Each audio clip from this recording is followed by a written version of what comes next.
that is, of December 12th, 2023. The public can also access this meeting via WebEx technology.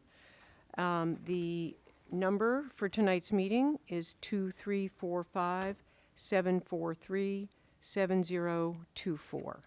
The password is Tuesday with a capital T. The meeting of the school committee will be held in person at the school committee room at the high school.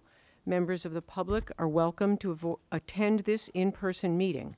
Please note that while an option for remote attendance and participation is being provided as a courtesy to the public, the meeting will not be suspended or terminated if technological problems interrupt the virtual broadcast unless otherwise required by law. Members of the public with particular interest in any specific item on this agenda should make plans for in-person versus virtual attendance accordingly. The equity statement of the Burlington Public Schools is the educational equity means that every child belongs and receives whatever support they need to develop their full academic, emotional, and social potential to learn and thrive every day. This begins with kindness and valuing the humanity of every child and individual. Now we will rise for the Pledge of Allegiance. I pledge allegiance to the flag of the United States of America and to the republic for which it stands, one nation, under God, indivisible, with liberty and justice for all. The first item on the agenda is the approval of the warrant. I would entertain a motion to approve. So moved. Second, sorry. Second, okay. And we have, Mr. Brooks is attending remotely tonight, so we'll be taking roll call votes. I do have a question. Oh, okay. Questions on the warrant? Yes. Just a quick question. Page 7, under Kindle, I think the average cost seems to be like between $1,000 and $5,000, and there was a spike of about $15,000 for a behavior consultant. I was just curious why the jump. I'd have to go and look that Okay. up. I can get back Just- to you. I noticed it, that's all. Through the chair, it would be service dependent, so if we, again, they're billable by the hour, so if we were doing more services, we can get you sort of the number of hours that we're doing, but she provides us a wonderful service. You answered the question. I just wondered why the spike, that's all. Thanks. Okay. Are there any further questions on tonight's warrant? Seeing none, Ms. Monaco? Ms. Bond? Aye. Ms. Basardo? Aye. Mr. Brooks? Aye. And the chair votes aye. That's 5-0-0.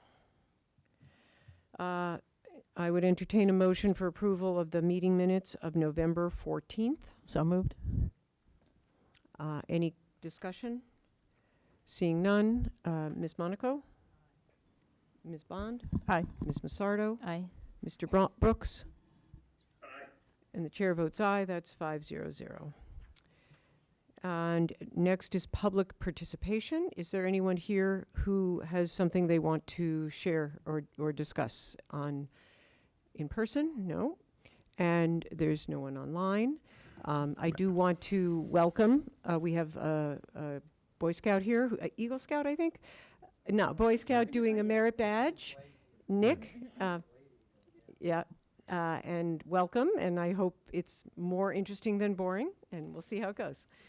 Madam Chair, why don't we do Yes. some forced public participation? So, Okay, Nick, all right. is this a, why don't you come on up Yeah, and come up introduce to the yourself? microphone. That'd be great. We'd love to hear what you're doing. And And- Mr. Moran, could I impose on you to give me an assist here? Because I know, and Henry was an Eagle Scout, and maybe you could ask some more Yeah. appropriate questions than I would be able to ask. But I'm just curious why you're here and what can we learn from you? Can you start by just telling everyone your name? So my name is Nick Capello, and I'm here for a merit badge. So this is one of the requirements to go to a school committee meeting. Okay, great. Which Can- merit oh, badge that's are what I you was gonna trying to know. earn? I'm doing citizenship in the community. Can you pull the mic closer so people online can hear you, please? Yes. Thank you. And Mr. Moore, you're asking about some weekend activities, did I overhear? So Yeah. please. So, what troop are you with? I'm in Troop 511, Burlington, Massachusetts. And what kinds of activities have you done this past year, and what's coming up this weekend? We've done Six Flags, camping at Mill Pond Reservoir, and this weekend we're taking a 5-mile hike around, Middlesex Fells? yes, Middlesex Falls. Awesome. And you have a position of leadership in the troop. What is that position of leadership, and what do you do? Sorry. My position of leadership is SPL, Senior Patrol Leader. So basically, I direct the whole Troop 511. And when you say direct, what kinds of things do you have to do? So basically, I plan the meetings and I run the meetings, and then I have to figure out with the other like patrol leaders, since we split up into patrols, what activities they'd like to do, and basically I run and communicate the whole thing. Awesome. And what's your favorite part of that, and what's the most challenging part of it? My favorite part of that is, well, I like planning the stuff, and also I like going to all the stuff, like hanging out with my friends is fun. And then the most challenging part is probably planning all of it. And one last question. So the community, the citizenship in the community allows you to attend any school, any town meeting. Why did you choose school committee over all the others? Because it, since I need to do a thing where, like I need to talk to my scoutmaster, so about like a discussion that they were discussing in the meeting, and I chose this one because I wanted to learn about more about what's happening in like the school, and this one was the longer one, so that's why I chose this one. Awesome. Yes, Mr. Moore, thank you very much for the You're welcome. assistance. Wait, and before you leave, we have other people who want to ask you questions. Ms. Monaco? I want to know what grade you're in.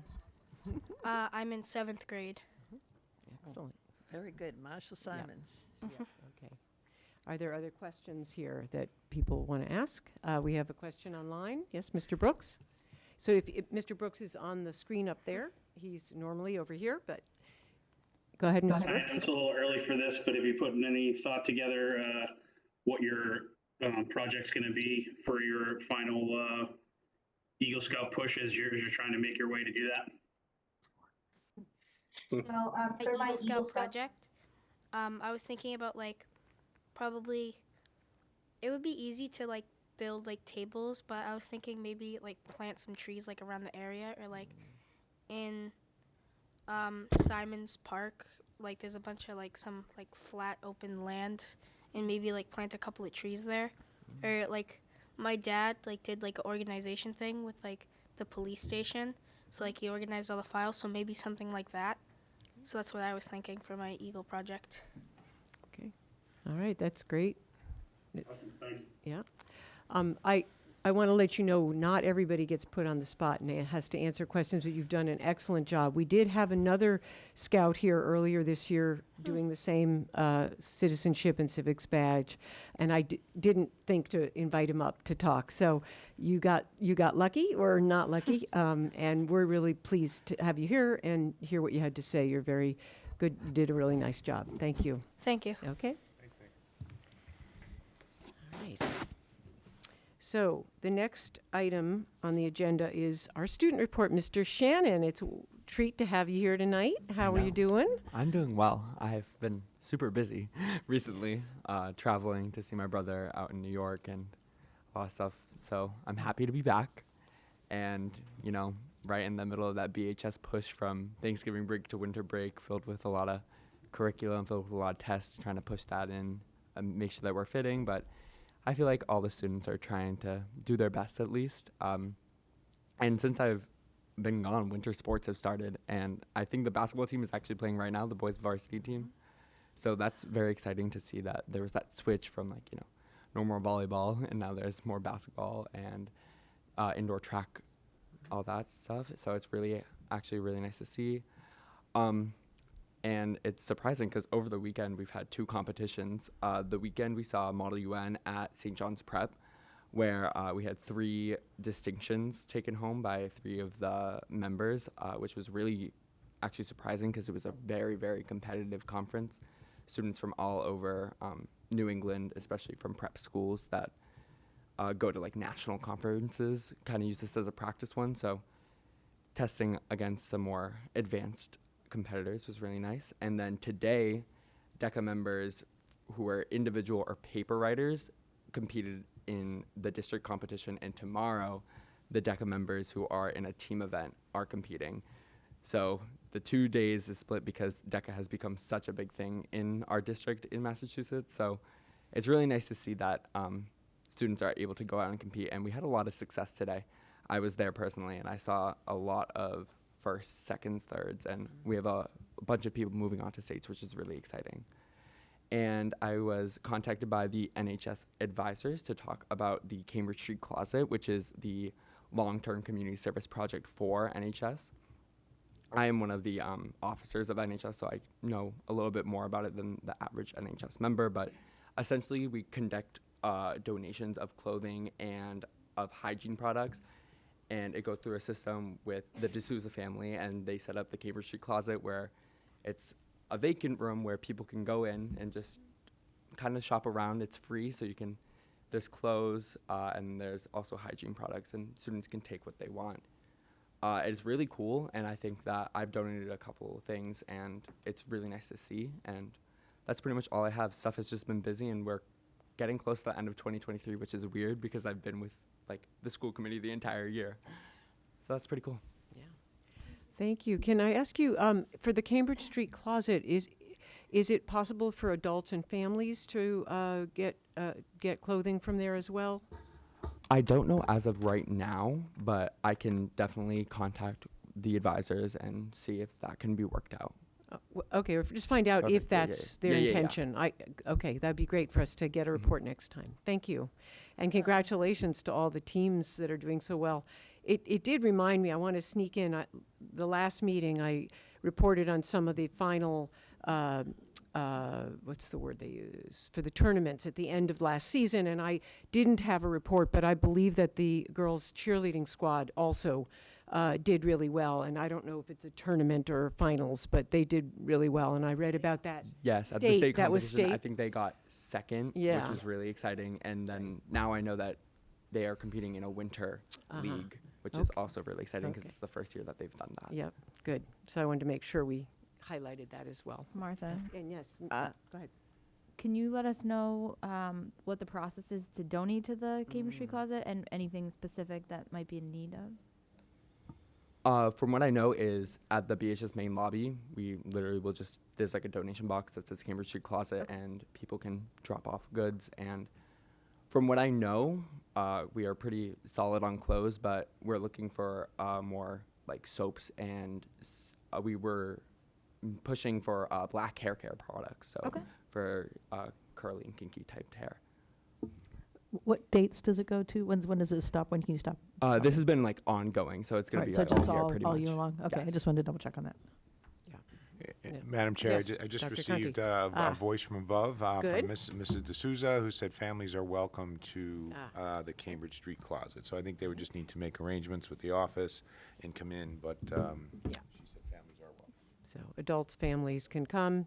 And it is an ongoing effort by the Honor Society, by some of the students at the high school, and some of the teachers and staff who've been wonderful at setting this up. And it's not one of those seasonal things. It's something that is ongoing.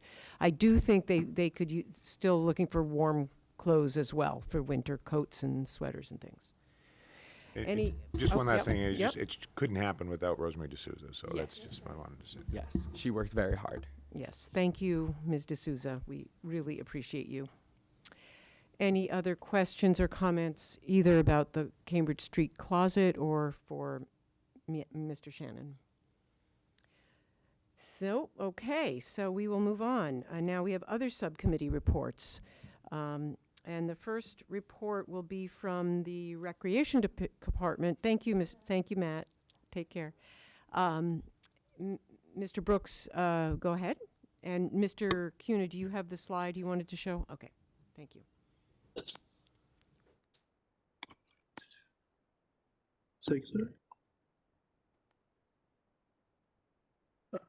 Thank you, Madam Chair. When the slide gets up, recently the rec committee had our meeting. As part of that, they are pursuing a grant to rehab both the Overlook Park and Simons Park. If you attended the tree lighting, there was a stand to provide feedback to the Recreation Department. Additionally, the Rec Department is seeking additional feedback using the QR code on the screen. It'll take you to the form to provide feedback. So for the Overlook Park, it's about an 8-acre park. There's 12 options to choose from. You can choose 5 options to say what you'd like to see as priorities for that park and that rehab. For Simons Park, there are 7 options you can choose from. Again, choosing 5. The 5 top-rated options are what will move into the Overlook and Simons Park restoration projects. Of note, participation in this survey is only open until the 15th, so you have 3 more days to participate. So if you'd like to have your voice heard and provide feedback to the Recreation Department and the Recreation Commission, please do so by the 15th using this QR code. All right, are there questions? I would like to know if there's another way that people can get the survey, if there's a link at the town website or other ways. There is a link on the Recreation Department page. If you go to the Recreation Department page, I did not mention that. Okay. All right, so that's 2 different ways that you can get your voice heard if you have an opinion about the Overlook Park or Simons Park renovations. So, thank you. And Martha, I saw these at the tree lighting, and both my kids and I was very excited for the many different opportunities for the town. Yeah, there's definitely some inventive and really fun things they're trying to put in that park and really maximize the space. Really thinking outside the box for options as well. Right. Are there other subcommittee reports tonight? Okay. And Ways and Means, Mr. Moran, thank you for being here again. I don't have anything for you tonight. I did get the financial report. I had a couple of questions, and I followed up with Nicole offline. Okay, great. Thank you. Madam Chair, just Yes, through Dr. Ways and Means, I did ask Mr. Moran, Mr. Eiler, Mr. Davison, the question posed by the school committee about the January town meeting in regards to their opinion on whether we should do a report on the Pine Glen project. So we did have that conversation. The Pine Glen air conditioning project, if we were to talk about that, we had some conversation about we're not asking for any funding, but we would be informing town meeting that we would be asking for funding to complete the project in May. All 3 gentlemen shared the same opinion, so we will be asking the moderator for sort of the 2 or 3 minute time slot to do a Pine Glen air conditioning report for January town meeting. So thank you, Mr. Moore. Great. Thank you. Any other comments on Ways and Means? Okay. Other announcements? Thank you, Madam Chair. Along with DECA and the Model UN that Matt shared with us and the winter sports teams, I did want to make sure that I congratulated the following Burlington High School artists for their inclusion in this year's UMass Lowell annual juried regional high school exhibition. Their artwork has been on display in the UMass Lowell Gallery from November 30th through the first half of December. And again, a reception is being held on December 14th. Our high school our entire district art program, all the way up from pre-K to 12, is just phenomenal. And so I just wanted to recognize Jillian D'Amico for her ceramics project entitled Strawberry Strainer, Samantha Gonneau for a Park City Chalet drawing and architecture project, Alex McGilvery for a photograph called Rockport Boats, Archie Patel, a ceramics project that is untitled, and Charlotte Willie for a ceramics project also entitled, but I think it's distinguished by calling it Bowl with Eyes. So again, want to congratulate those 5 art students and certainly the teachers who work with them, and congratulate them on their work being recognized and on display at UMass Lowell. Are there other announcements that anyone has? I wanted to mention that the families of all the students in Burlington schools have received a school climate survey for students from grades 4 to 12, and all parents and staff are being asked to participate. And this is, I think, an important piece of information that we try to collect in the last couple of years to help us figure out how to live up to our equity statement. And I hope that people, if they've forgotten to do it, that they will fill out that climate survey. And is there a deadline on that as well, Dr. Conti? I think it's next Thursday. Okay, next Thursday. All right, thank you. No, okay, no, I can do that. Yes, Madam Chair, I'm sorry, I was just confused. I did want to mention the passing of a longtime Burlington teacher, Kathy Hughes. She worked at Pine Glen. I was informed by Mr. Papananis, and John just wrote some anecdotes for me and said she just was an incredibly warm and engaging teacher. She used to sing a lot to her students, and she would, he just remembers her singing the Yellow Submarine song and having a lot of the props and having the kids participate. So, and again, so it's with my condolences to the Hughes family, and you know, Kathy, her legacy is in the students, lives in the students that she taught and dedicated her life to. So I just wanted to make sure that I recognized Mrs. Hughes' passing. Thank you. All right, any further announcements? Okay, seeing none. Dr. Conti, moving on to learning, equity, and thriving. Thank you, Madam Chair. We're going to do a post-trip approval. And I also have Shireen Terrell on with me, and I'm going to have her help me with the next agenda item as well. Bob, is Shireen online? Yep. All right, so Shireen, let me just first of all recognize Shireen was invited to attend the National Science Foundation Computer Science Teachers Association event December 4th through 5th in Washington, D.C. So the first thing I'd like the school committee to do is to approve the out-of-state travel that's already occurred. Again, by policy, I can, if there's sort of an emergency, I can do the approval, and we just have to go back and then approve it. So. Second. So we have a motion and a second. Any further questions, comments? Ms. Monaco? Aye. Ms. Bond? Aye. Ms. Massardo? Aye. Mr. Brooks? Aye. And the chair votes aye, so that's 5-0-0. Thank you, and congratulations to Shireen Tyrell for being recognized in the ways that she has been. So glad you were able to go. So Shireen, do you want to just give us a minute or two on the White House experience? And I know artificial intelligence was a big part of the presentation.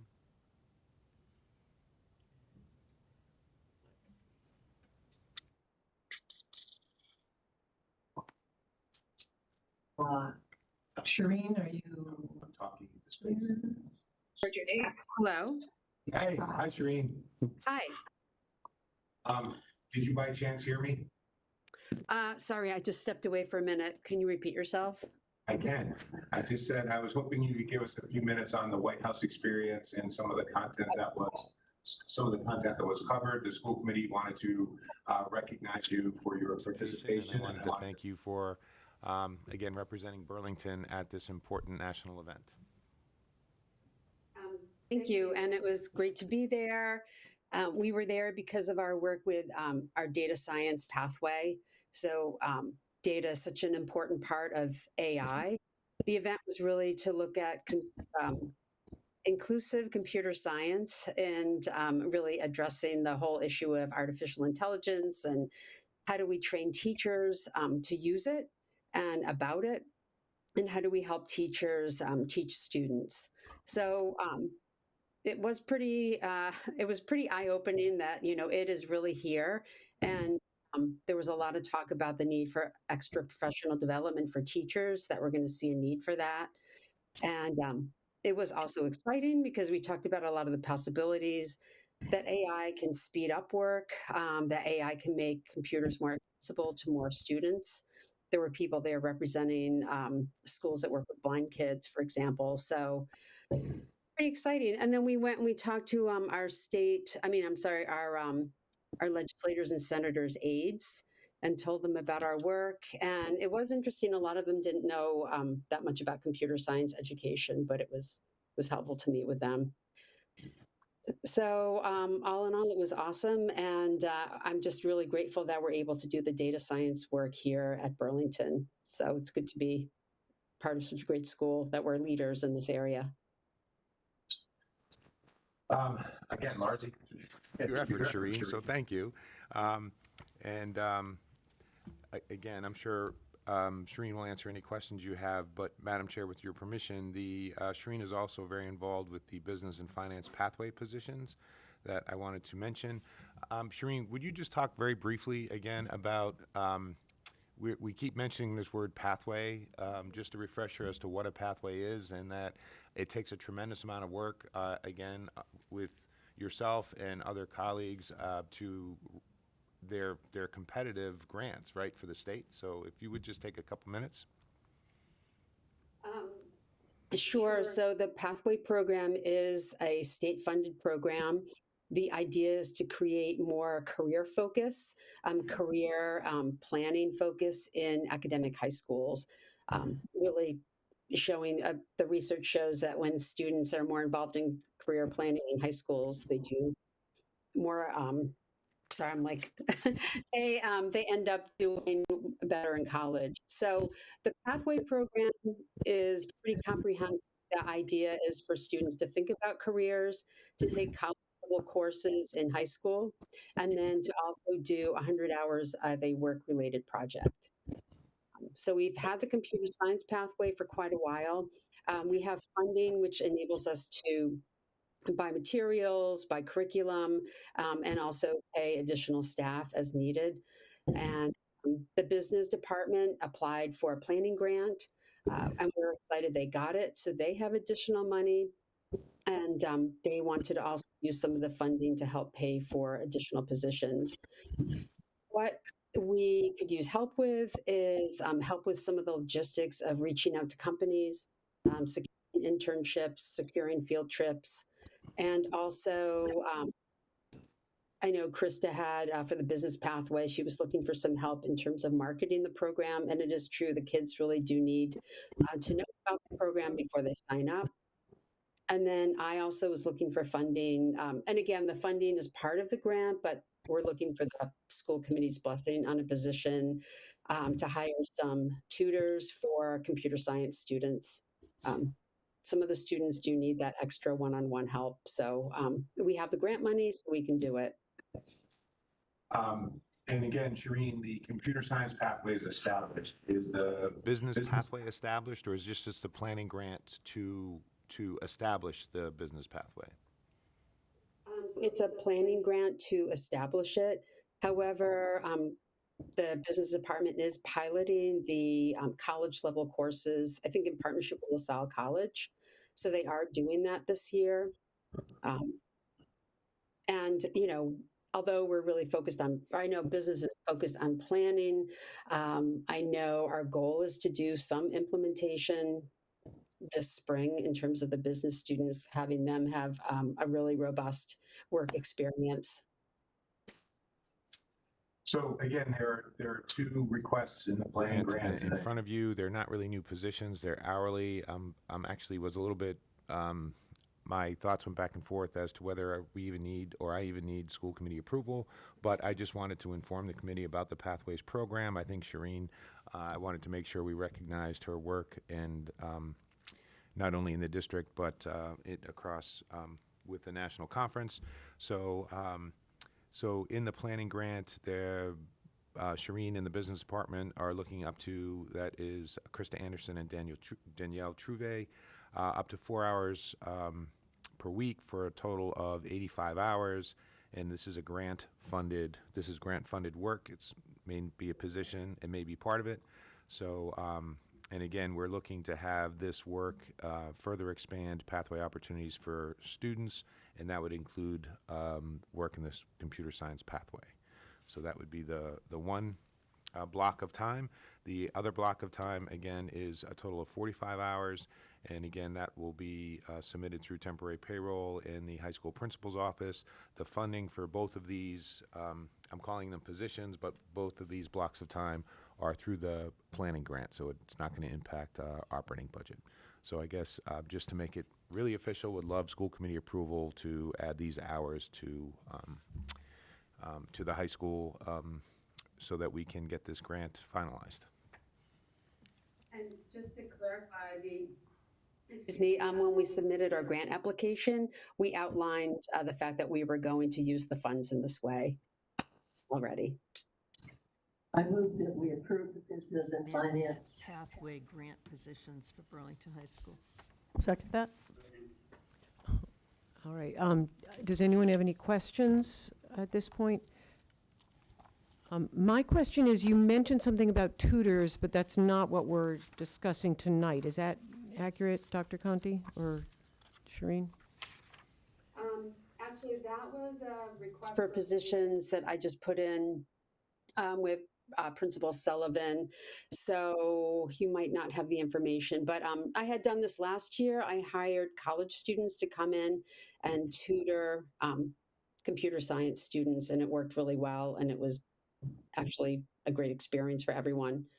But maybe you might not have that information, Dr. Conti. At the first meeting in January, I'm sure. So, again, Committee, so That a makes little sense. preview for the school committee. Preview. So Shireen, Good. thanks.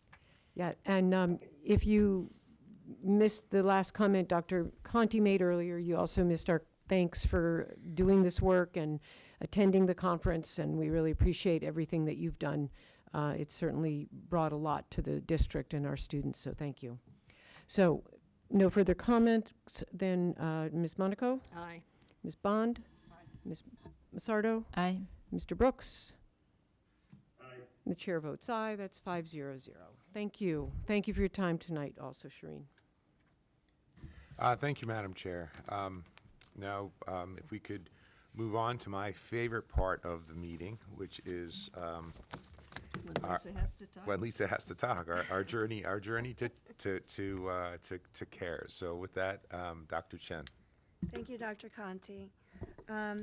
So the first slide, please, with all the pictures.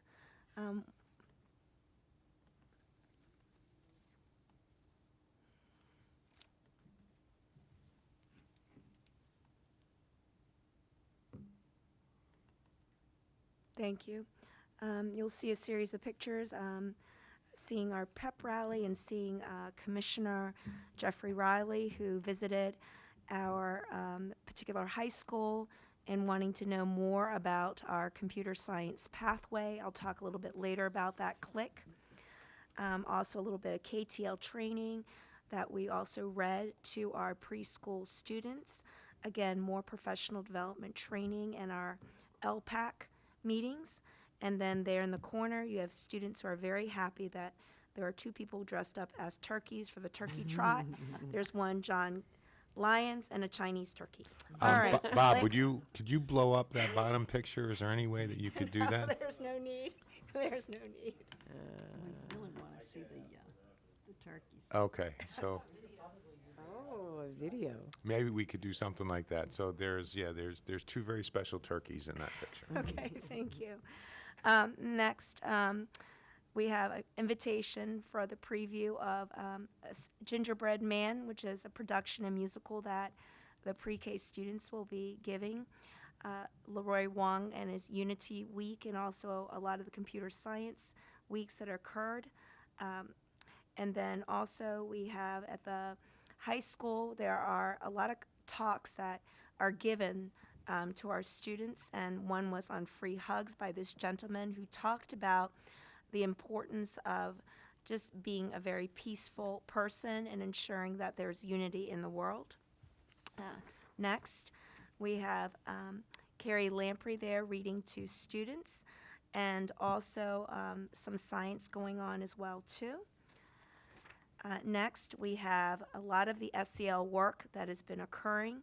We have a meeting that has occurred with all of our school counselors to take a look at our 504 process. Okay, the first slide, please. We finalized the hiring of the Director of the Child Care Services. Congratulations to Diane Haverty. Very excited to see where she's going to take us next with Child Care Services. Also, we had talked about the pep rally that had occurred before Thanksgiving break. Met with the Director of Technology Integration and his team to review the power standards that are taught pre-K through 5 in digital literacy, computer science, and digital literacy citizenship. And Dennis Villano and his team are going to be looking at what are all the power standards pre-K through 8 that will be forthcoming. Met with the digital learning coaches, the communication officer, director of student information's office, director of technology integration, and the superintendent to discuss next steps for Parent Square, because that's going to be our form of communication for all the staff to use, and we are making sure that occurs starting in January. Next, please. Met with the ST consultant that is for math, the math specialist pre-K through 5, elementary principals to look at ST Math and the correlation report of the usage of ST Math and how it correlates positively with our MCAS scores. As you saw earlier, Commissioner Jeff Rowley learned about our internship program, our STEM program, and our computer science program, and he was very much impressed with our flipped internship model, in which the students themselves talked to him about the importance of having this opportunity and the pathways that Shireen Tyrell, also Leroy Wong, and many members of our CA's pathway has provided for students. I think he was really impressed with a lot of the girls on coding, spoke to the girls about that, and also spoke, also we have a very big robotics team, and was very impressed with how there's over 50-some members of that team and how everyone works together and they collaborate and they work hand in hand, and there's true collaboration there, and the students talked about it, and they did an eloquent job of describing all of the portrait of the graduate skills that I would say that Mark Sullivan and his team, Shannon Jakovitz, have been putting hard at work, which is the portrait of the graduate. Those are the soft skills that we want our students to all graduate with. I met with consultant Chris Taylor, the superintendent, and district level administrators in reviewing the equity report and planning out next steps. We started to look at summer school with the summer school coordinator and administrator, worked with the director's student information office to plan out the rollout of Open Architect for all of our teachers, and the PD development on January 2nd. Next, please. We met with the special education team chairs, director of special education, and director of literacy to discuss what does the reading program look like for students in special education and how we can improve it upon it. Met with the band director to see how she's been expanding the marching band program. I worked with the director of mental health to co-facilitate a district-wide meeting on refining the 504 plan process for greater consistency across the district, and have been in contact with, the communications officer on impacting what future professional development on Parent Square looks like and addressing how best to streamline communication. One thing that we learned is that in the future, and I joke around often with Dr. Conti on this, that if we do hear him in a British voice, because it's going to be a computer voice, so we're trying to anticipate what voice it's going to be, that is really Eric Conti when it comes to, a snow call in the future that we may hold. And the reason why it's got to be a computerized voice is because that's the only way we can ensure the translation. So we're trying to figure out what voice Dr. Conti should have. We're taking bets that it's going to be a British voice. Not British. Not British? Okay. Maybe Southern? No, maybe.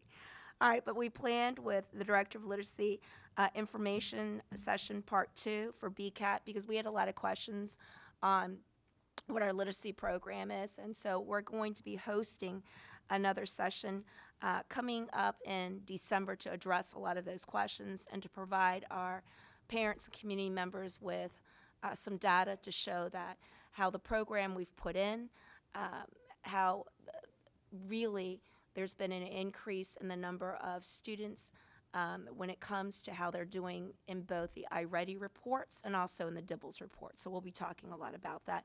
And also talking about a lot of the professional development that all pre-K through 5 teachers, all teachers have received on dyslexic training and how that's ongoing. Next, as you can see, we some of us dressed up as a turkey with John Lyons and the Pine Glen Turkey Trot. We've planned with math consultant Kateri Thunder with the pre-K through 12 math curriculum review meeting. And I will say that that meeting happened on Monday, and I will say that a lot of the teachers who are sitting on that committee I think they walked away feeling like, wow, a lot of our equity work is going to be occurring through that math curriculum review. We started to take a look at our belief system because it begins really there and really unpacked it using not only our belief systems, but also taking a look at our equity report. And we heard a lot about equal access and what that might mean and look like. And Kateri Thunder is giving us, who is our consultant, a lot of our homework and taking us for us to read a 20-page article on taking a look at what does equity access look like in math pre-K through 12. So we've been assigned that homework, and then we're going to be coming back in January to take a look at, we've taken a look at a lot of the data, pulled a lot of the data, and one of the things that she's asked us to take a look at is to take a look at our reporting groups in general and to see what are all the pathways. To see, for instance, our special education students, our L students, our students who are our high needs students, are they reaching the highest levels in math? If not, why? And what are our roadblocks and obstacles? So that to me is exciting. That's what the real work is about. And we really took a look at embedding a lot of the habit of minds. That's where your curriculum work starts, and taking a look at what does communication look like? How do we teach that at the pre-K level, at the first grade level, at the second grade level? So we're laying down the foundation. So this is going to be really exciting work. Attended Character Strong meeting with Superintendent Conti, Principal Sullen, and the Director of Athletics, Sean Hart. And I really have to give kudos there to Director Athletics, Sean Hart, and Principal Sullivan, because I really think that they set the ground floor and the meetings of letting the students know that it's your character above all else that matters when you're on the sports team. And just to be very careful not to post anything inappropriate, because if you do, that could be the difference between you getting a scholarship and not getting a scholarship. And they're very clear to students, and it's not a long meeting, but it's very well done. And I think the students get it every single time. And we have all our students there, even our students in our esports team come to listen. Again, we had pre-K students give me a personal invitation, and that also to Dr. Conti on the debut of The Gingerbread Man. I invite everyone to that. It's a musical on Friday, December 15th at 11:40 a.m. by our pre-K students at BECC. I've learned that there's going to be 3 bears, an old woman, a cow, they were telling me, I believe a fox. There is a gingerbread man and a gingerbread woman, but it is going to be a play. They have been practicing singing songs, very talented, and give it to Lisa. I'm going to Batiglio. I'm learning my Italian names. Batiglio, and she helped to create that play for our students.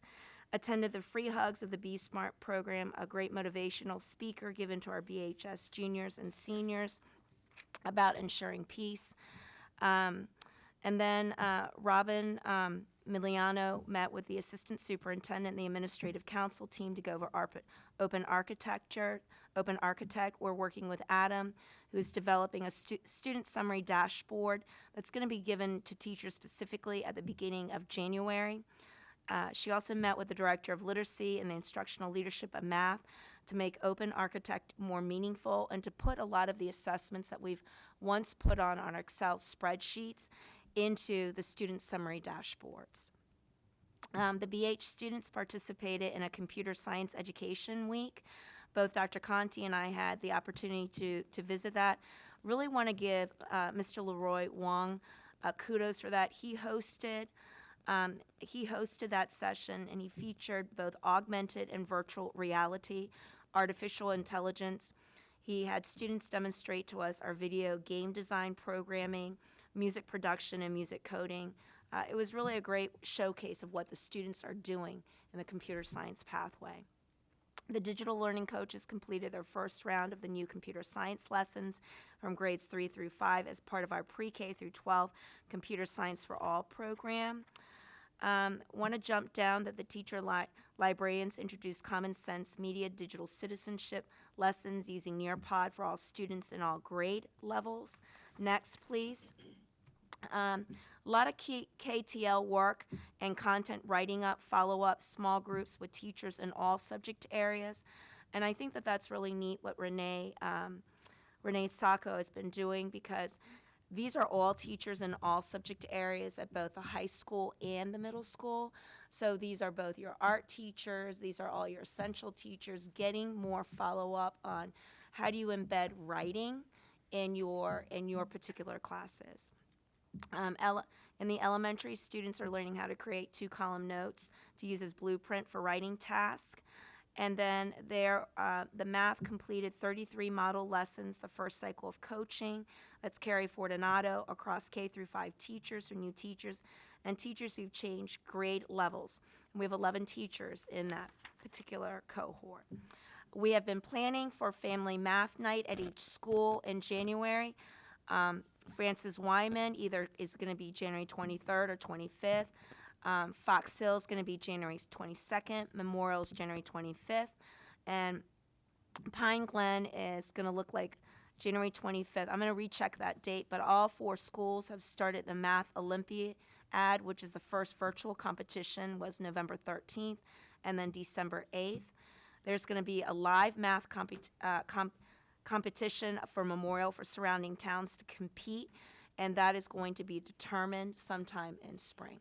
We used to have that, but then COVID had shut it down, and that was very well attended by a lot of our community members and parents.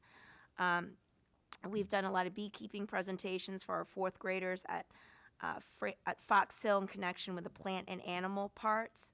And then there is the first Star Lab of the year, and that's when the planetarium comes to the students themselves.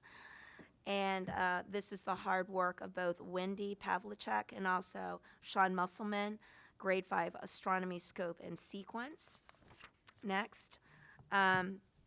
Also, there was Pajama Day at BECC, and that's where you see Maylee and Carrie Lampe. Carrie Lampe had a great time reading out loud a bilingual story. It was Lisa's Barnyard Buddies. Again, wanted to thank Shireen Tyrell, Michelle Ardizzoni, Jen Schaefer, and Leroy Wrong for their support and collaboration with teaching our newcomer students the language of directions through programming.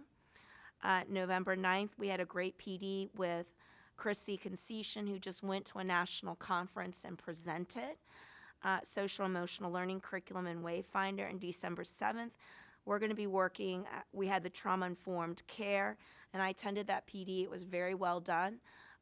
It was very engaging. It was based on topics that the middle school and high school teachers had chosen. And the hiring committee is finalized for the family and community engagement social worker position. And then, as you know, we said the school climate survey is ongoing.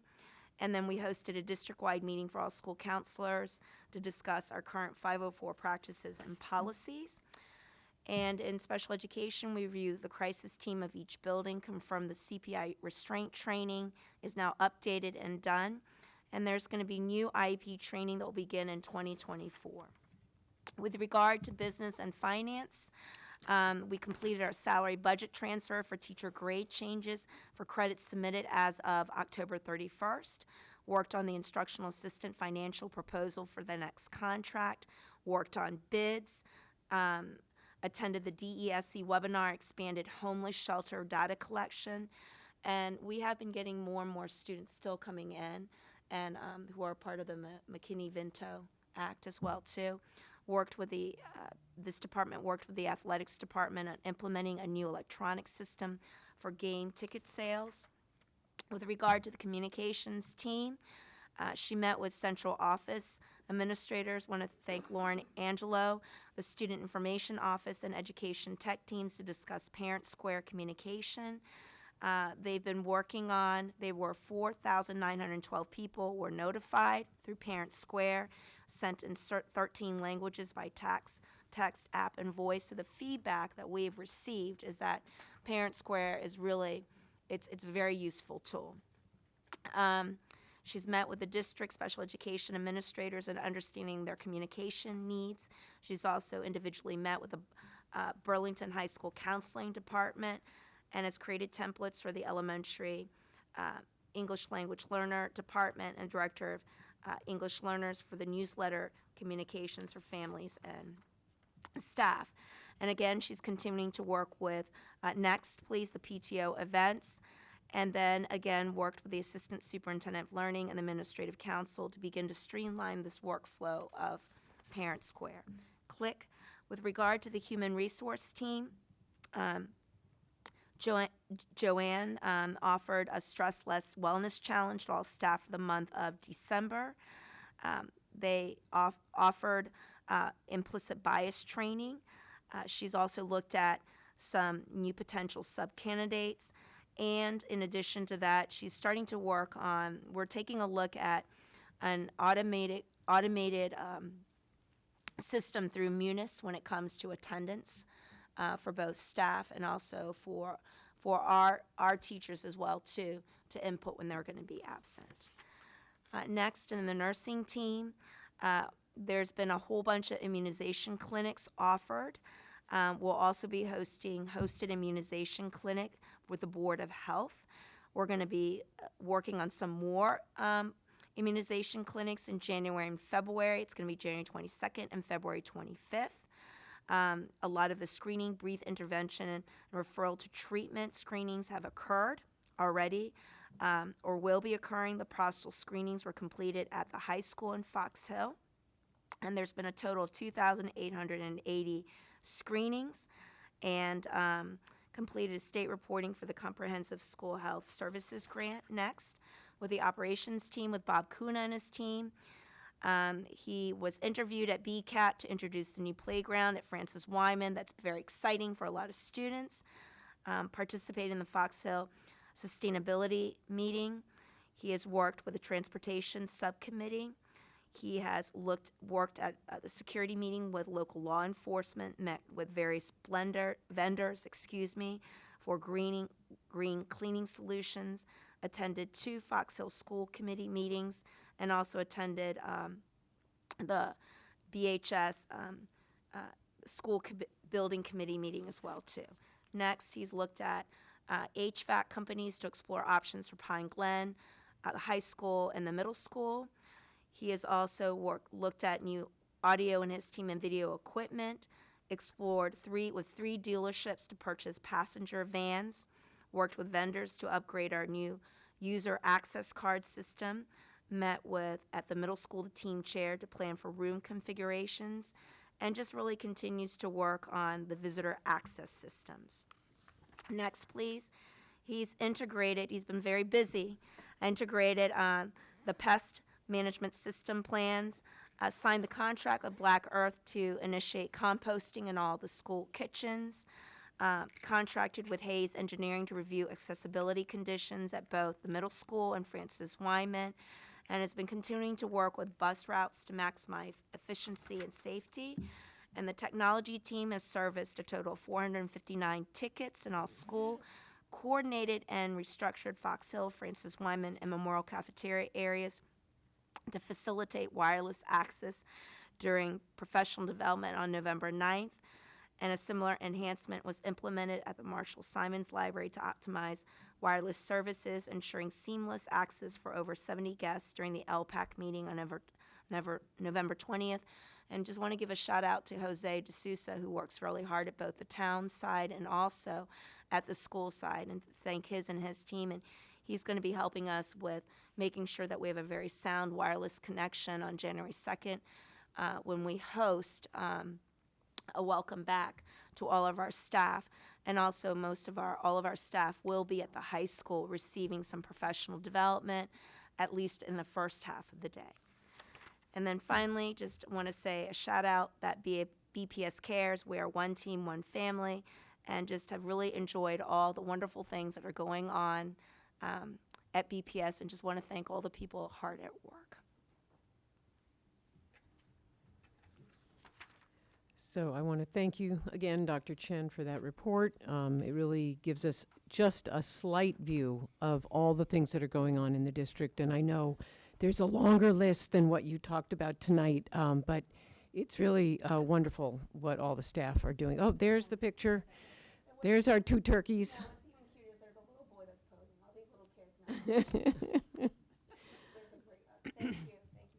Yeah, right. There we go. There are we the have kids. prints There of we that go. bar? In the front. Good.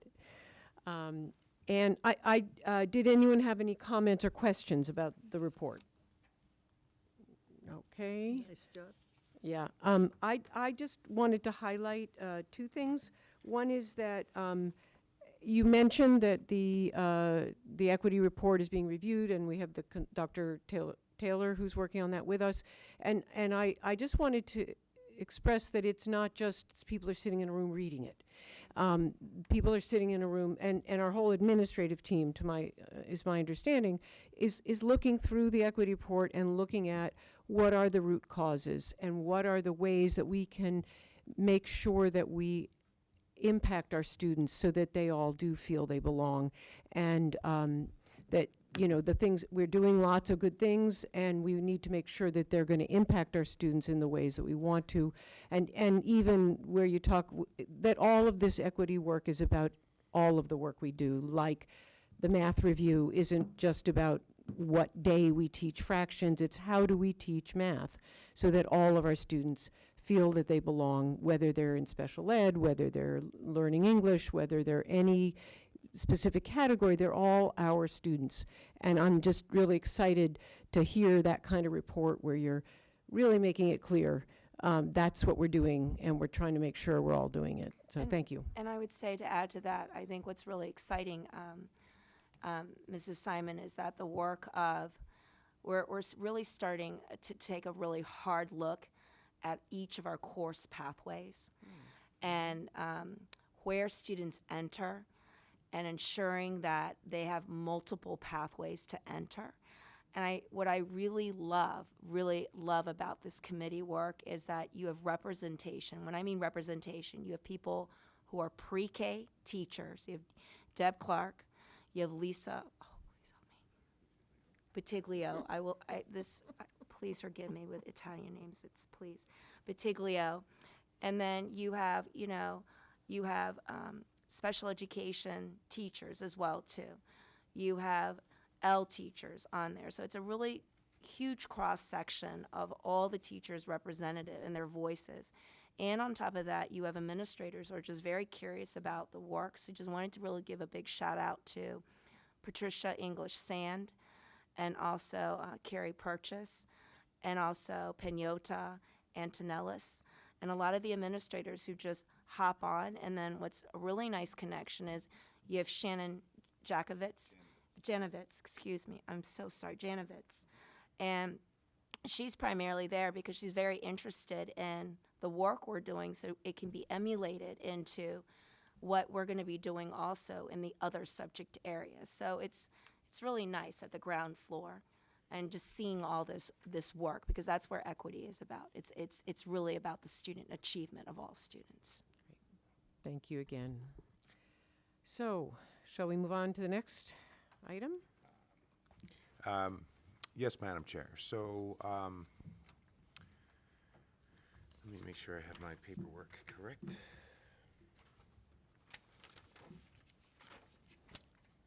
Here we go. All right.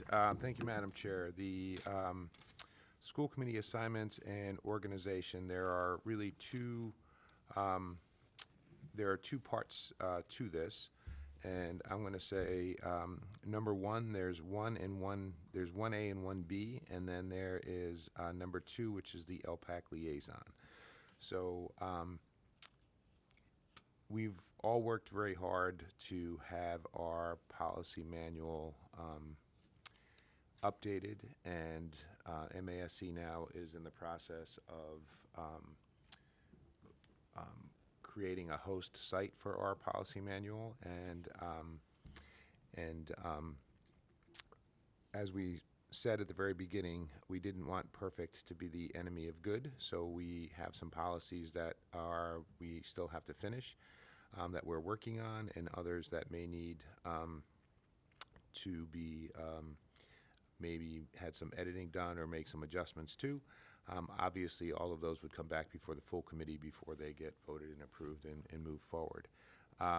In order for the policy manual not to fall out of date, one strategy is for school committees to have a policy subcommittee, and that would be 2 members that periodically review school committee policies, make sure, again, that it's one of the main 3 areas of school committee responsibility, that they remain relevant to the work that's being done in the district. And again, the subcommittee would bring any recommended changes back to the full committee moving forward. And I guess the way I see it, it would mean more regular policy work, which I know isn't that thrilling or exciting, but it would certainly save hours and hours of complete sort of policy redoing as we move forward. So I would strongly recommend the school committee put in a policy subcommittee, and I think you have a great place to start in that we just reviewed every section, and so I would make that recommendation, but obviously it's the school committee's choice as to whether to form the subcommittee. My thinking in speaking with Darren as well is it would be best if the subcommittee would be 2 people, just because we would need to post all the meetings. But obviously, if more than 2 people want to do the policy work, then we would make sure that we took care of the postings and other work that has to go with it. But again, the policy subcommittee, I'm assuming, might be work that people can come and go on if they're interested in a particular section, but I think policies just need to have some regular attention. So with that, I will turn it back to you, Madam Chair. So actually, I just want to clarify some of the details, because my understanding from our conversation with Darren Klein, our lawyer, was that 2 people on a subcommittee is the full subcommittee, and therefore the subcommittees do have to be posted and minutes have to be taken. I didn't hear that exactly, so maybe that's what you said, but I wanted to be clear that that's what our subcommittees need to be doing. So I just wanted to clarify that. Okay. That's not what I said, but I'm glad you clarified it, because Okay. it's different from what I said. But, Okay. But that's if we need to post and take minutes, we will do so. Yes, so that's my understanding, okay?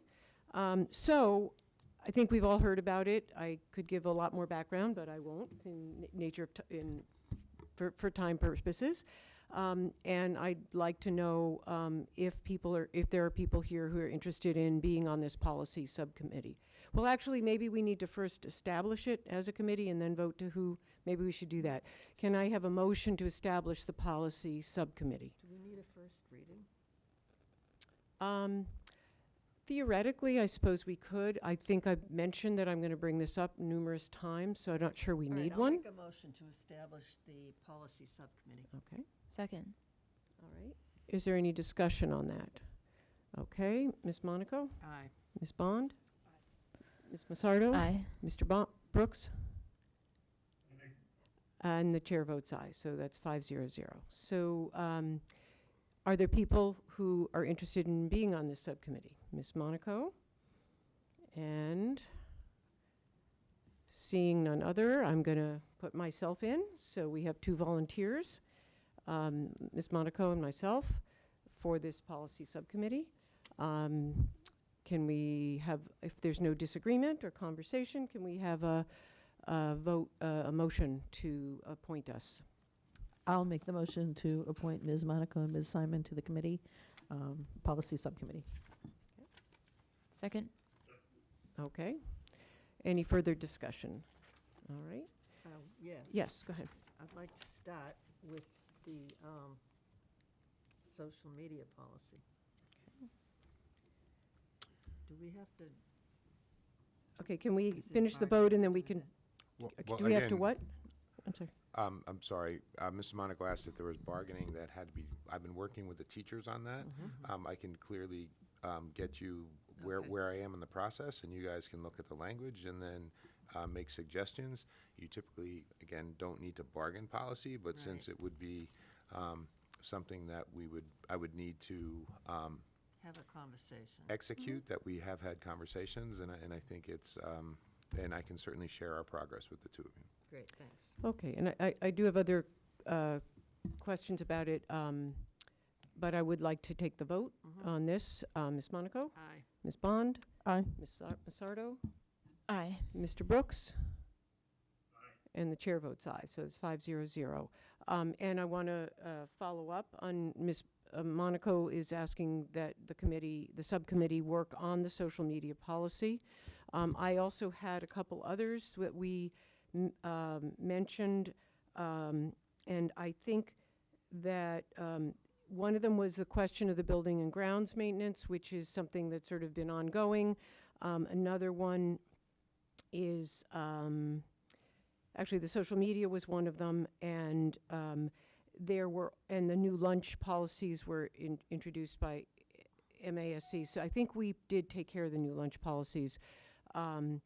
But the MASC just sent out an email. I think all of us received it. They realized the third category for me was all of the technology-related things, digital use, what are the terms? Access to digital, acceptable use, student use.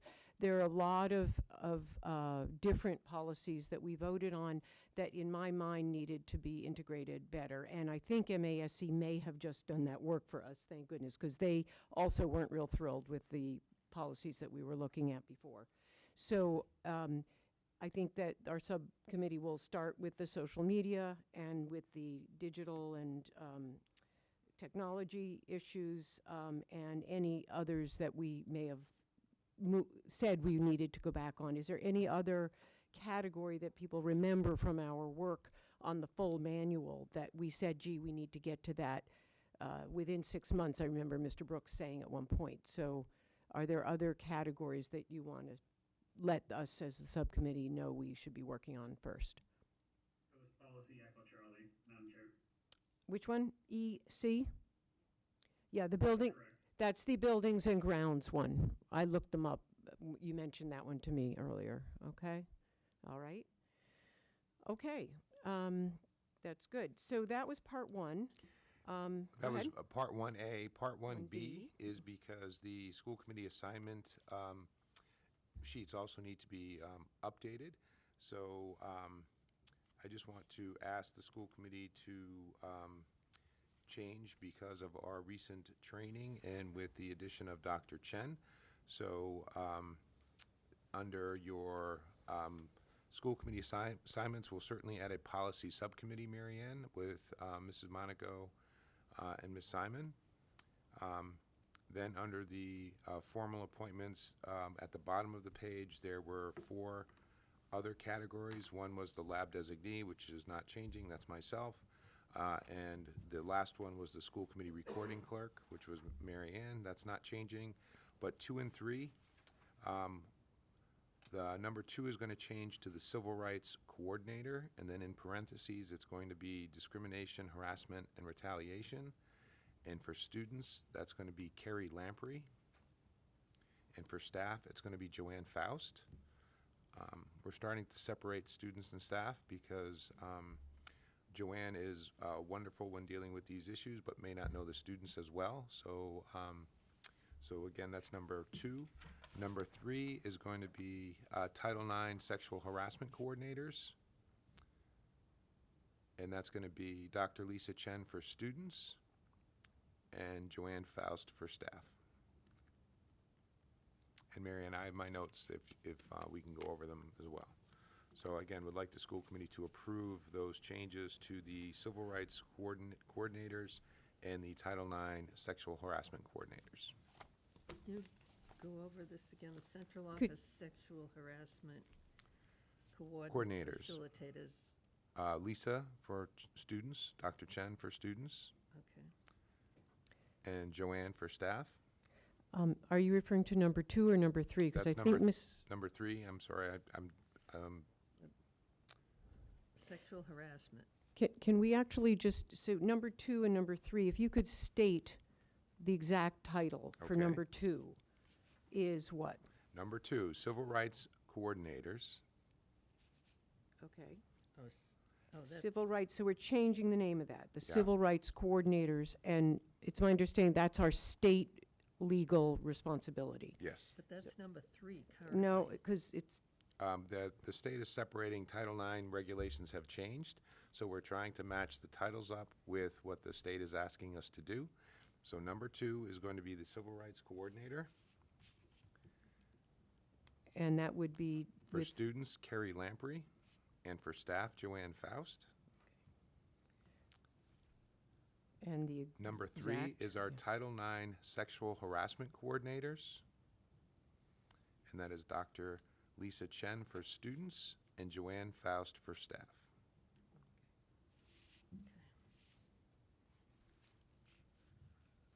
Are there any questions about that now? This is a good update. We're looking at all those issues and making sure that we have the people in place. So thank you for raising that issue. So, so then the next question is to vote on that section at the bottom of our, we have a list. Why don't I make 2 Okay. separate motions? Okay. So the new number 2 will be civil rights coordinator. Coordinators, right? Coordinators. Plural? Is that all it has to say, Eric? Yes. For students will be Carrie Lamprey, and for adults, what's the Staff. other word? Staff, we were using. Staff will be Joanne Faust. So we have a motion? So moved? I think I already Yeah, moved it. we had a motion, so. Sorry. Second, okay. And is there any further discussion? Ms. Monaco? Aye. Ms. Bond? Aye. Ms. Massardo? Aye. Mr. Brooks? Aye. And the chair votes aye, so that's 500.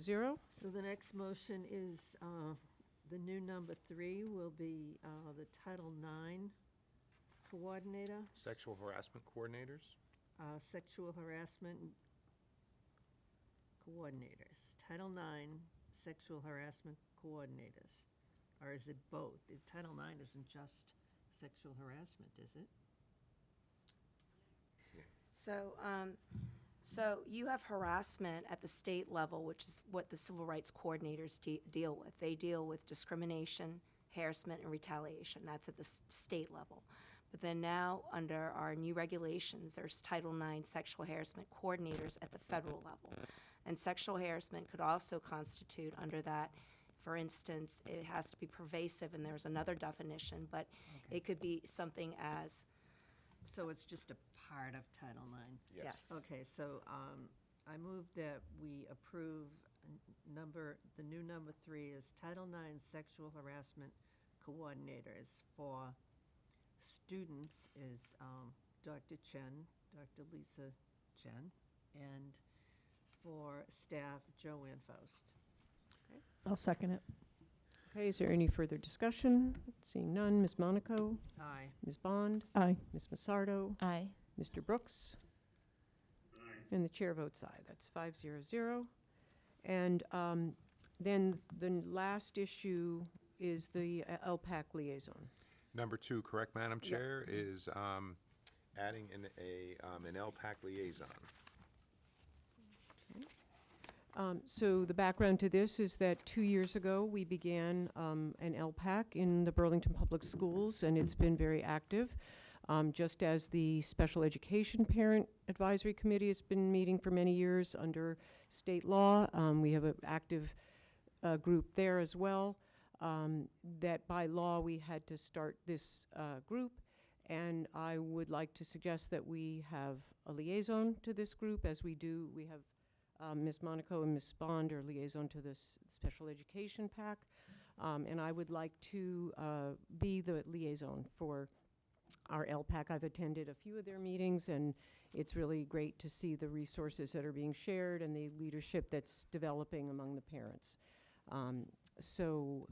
Martha? Yeah. I would also be interested. You're also interested, okay. So I don't know, I mean, we have 2 on the CPAC, we could have 2 on this one, and I can't make it to all of them, you probably couldn't. Okay. Is there anyone else who's interested? Okay. Is there any further discussion about the idea? I move that we create a liaison from the school committee to the parent advisory council. Wait, The English learning, yeah, so. English this is- Learning Parent Advisory Council. All right, so this is separate. We already have the parent advisory council. We And already so- have the CPAC, the special education one. Is that what the parent advisory council is? It says on number 6, it's listed as our Special Education Parent Advisory Committee Liaison, and it has Ms. Monaco, Ms. Yeah, D- all Ms. right, Bond. so I move we create a new liaison from the school committee to the English Language Parent Advisory Council. I'll Okay. second it. All right. Any further discussion? Ms. Monaco? Aye. Ms. Bond? Aye. Ms. Massardo? Aye. Mr. Brooks? And the chair votes aye. And could we have a motion to appoint 2 representatives? So moved. Second. We have a motion to approve Martha Simon and Melissa Massardo as our 2 representatives to the LPAC. Any further discussion? Ms. Monaco? Aye. Ms. Bond? Aye. Ms. Massardo? Aye. Mr. Brooks?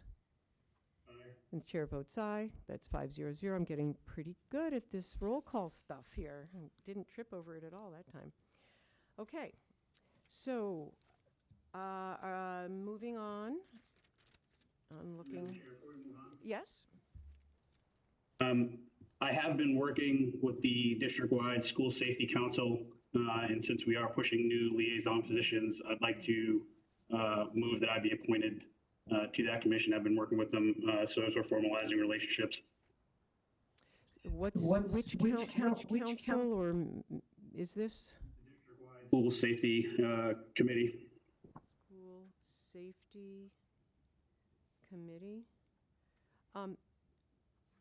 I'm not opposed to that, but I think that it'd be good if we could have that almost like have it to discuss at the next meeting, so that you could give us some background, because the 2 that we just referenced are parent advisory councils that are legal entities.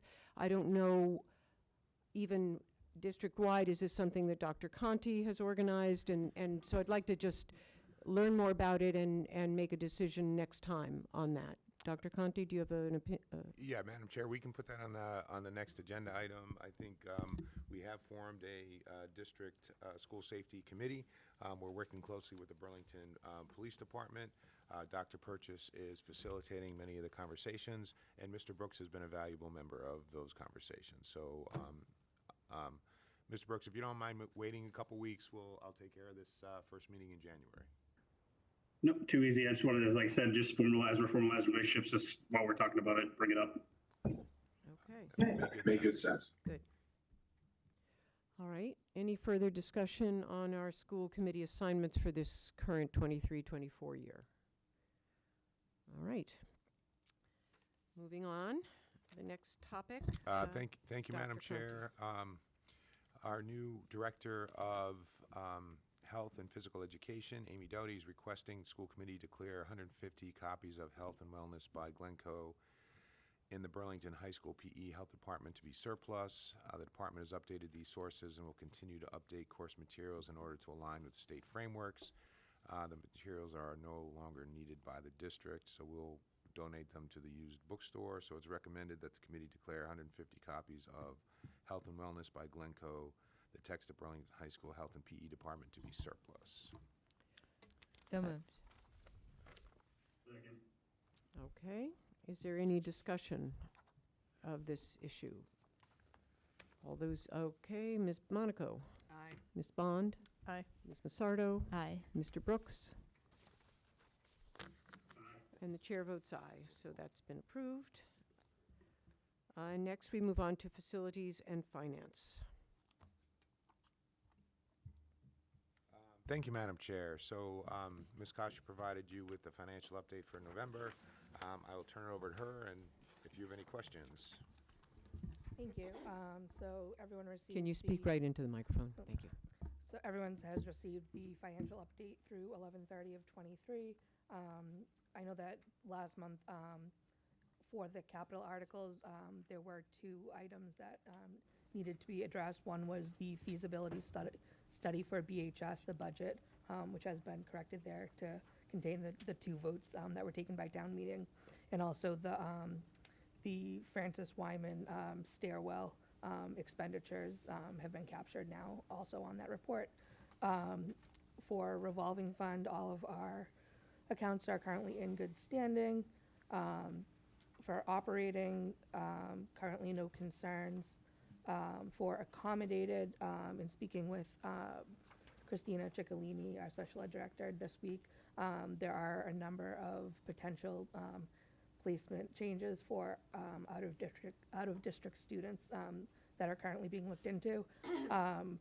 So that could potentially have an impact on budget, as some of those changes are an increased cost. However, there was also, Governor Healy signed a supplemental budget earlier this month, which included $75 million for special education. So we're thinking that some of those funds will also be coming to the district. So we're going to continue to monitor sort of what the potential changes in the impact to budget for the placements and the potential additional revenue through the governor's supplemental budget. Thank you for tracking all of that. That's great. So does anyone have a question about this month's financial report? Steve does. Okay, we'll get to him. Mr. Brooks, no? No, okay. All right, Mr. Moran, do you have any questions for us? I did, and I followed up offline, but I do have one request for the capital warrant page. The percent complete shows the amount that's spent, but it doesn't show whether the percent, if the project is completed or not. I'm wondering if we could add a column that basically says whether it's completed or not, or is this always the active ones? Okay, I can incorporate into maybe the next one, maybe some different coloring for ones that projects are complete that we anticipate That would- funds to be returned. That would be great. Okay. Thanks. Thank you for that suggestion. Okay, any further questions on the financial report? Okay, Dr. Conti? Thank you, Madam Chair. Moving on. We have the school bus transportation invitation for bids. And so again, Ms. Kasha has been working on this, so I will turn it over to her. Thanks. So today I sent out just a 2-page document that highlighted the proposed changes for the upcoming invitation for bids for transportation. That will be our contract starting July 1. Bob and I met with the transportation subcommittee, I think it was last month, to discuss some of these changes. So we just wanted to run these by the full committee before incorporating them into the full document and getting this advertised. Ms. Massardo? Thanks, Nicole. I think it was a really good meeting. I'm excited to move this forward. My question, I know we talked about this is active GPS. That includes like the parent app? Is that, okay. Yes. Correct, Bob? Because I know there's GPS on the buses Yeah. currently, but I want the tracking part. Yeah, we did So active discuss that. GPS Yeah. is whether or not the bus can be tracked. The Right. app would Right. be separate, so that will probably have to be added either as a requirement or an alternative for pricing. But no, just because a bus has GPS does not mean that it has an active application. Okay, that's why I'm asking clarification, because it says that, I know they have GPS now, but we don't have the app and the tracking. So I And think we talked about we did. making sure that that was required. I'll make those changes. Okay, thank you. Yep. Okay. Ms. Bond, did you have something else? No, I was going to ask a very similar question because I noticed the same thing. All right. Mr. Moran? Is there an expected cost increase due to the requirement that the buses be in a newer state? I'm just wondering what that impact could have on the budget and whether we've seen issues with the buses that we currently have today. I actually think the requirement is less strict. Less. We just said less than 8 years. Before it was like 1/3 must be new, 1/3 must be 3 years old, and 1/3 must be 5. Now we're just saying never get over 8.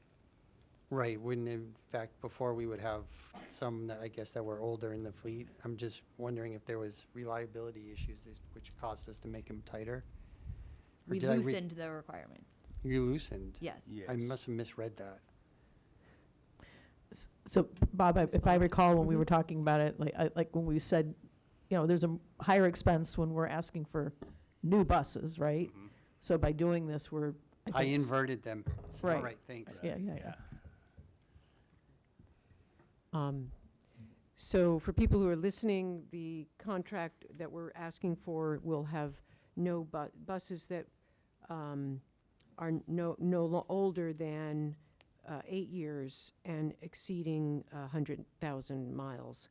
And previously, there was a 1/3 requirement that buses would be new, and 1/3 would be no more than 3 years old. So that's why we're talking about loosening the requirement. And it does seem, and so we are loosening, but I don't think 8-year-old buses are a danger, and I support this, and especially if it helps us be more cost effective. Also, to clarify, Martha, if it's 8 years old on the day the contract starts, they're going to have to immediately replace it. Okay. So theoretically, if it's a 5-year contract, most likely we get start with 3-year-old buses. Yeah. So I think that was a mind.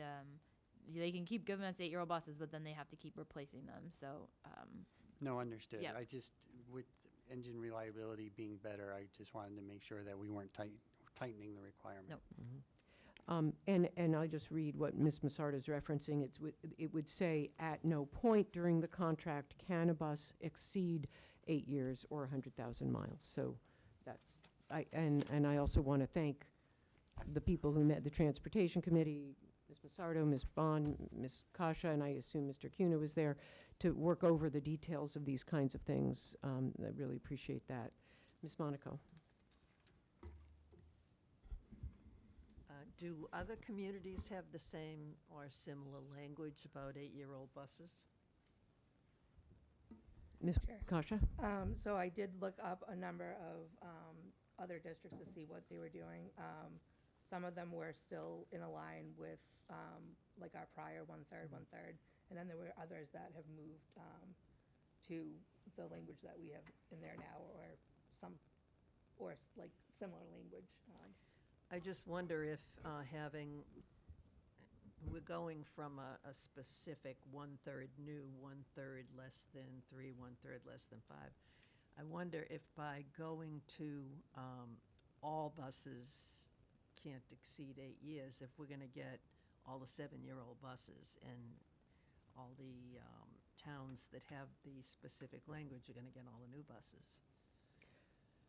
That was my Ms. point, is Massardo, that they would can you- give us yeah. a 7-year-old bus, but then after 1 year, it's a 5-year contract. So then after that 1 year of having the bus, it hits 8 years, and they have to give us a new one. No, they don't. They could Yeah. give that Correct, they bus could to give us a somebody 7-year-old else bus. and We give us talked about another this. 7-year-old We bus. talked about it. They could theoretically do that.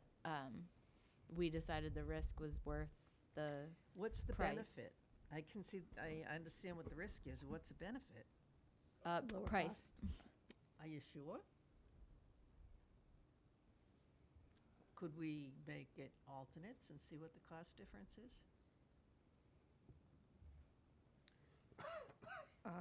I'm not sure how I would propose that as an alternate.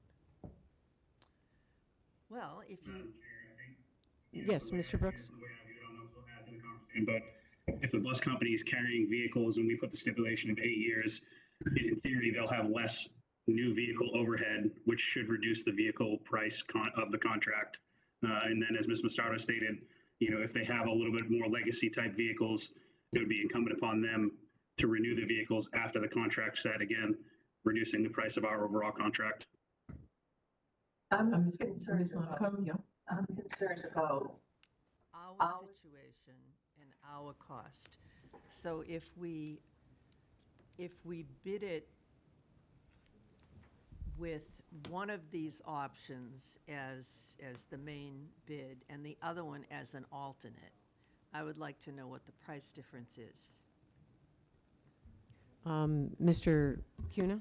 Yeah, not exact math, but the way our current contract worked, it required at least 65% of the buses to be purchased new throughout the life of the contract. If the existing company were to be incumbent into the new one, those said buses could then be used for the current contract. So any bus that's 3, 4, 5 years old could be used in the existing contract moving forward for any company, as opposed to right off the bat requiring them to purchase a third new buses. So 6 brand new buses instantly will drive the cost up over $600,000 just in the first year alone, amortized over the course of a 5-year contract. So I guess what's going on in my head is this, if we're going with the same bus company, and I don't know that we are, but it's a very big company and services a lot of different towns. And the language concerns me because it allows us to get all the 7-year-old buses. So what I'm trying to suggest is that we bid it with an alternate so that we can then choose depending on the cost. Either we go with the no more than 8 years old, and as an alternate, we ask for the old language, or we bid it with the old language, and as an alternate, we bid it with the no more than 8 years old. I think it would be nice to know what the cost difference is. So, Ms. Kasha, did you want to respond to that? I did want to mention that we also added in some remedies so that, like, in the event that, like, they're not able to perform and they're not meeting, like, their routes, which would, which causes would be, like, mechanical issues, that, like, we're not paying for that route. So I think, like, anyone that's going to be bidding on this is going to not push out a fleet to us that isn't going to be able to have our routes run efficiently without mechanical issues. Ms. Monaco? I understand that, Nicole. All I'm asking for is, let's find out what the difference in cost is, because I think we could be setting ourselves up for a problem with a bunch of old buses by having the language quite that loose. And if it was a difference of 20, 50, I don't know. I don't know what the difference would be, but I'd like to know what the difference is. Is that how the bidding works? Is that an option for bidding, to bid two possibilities? You can always have alternates.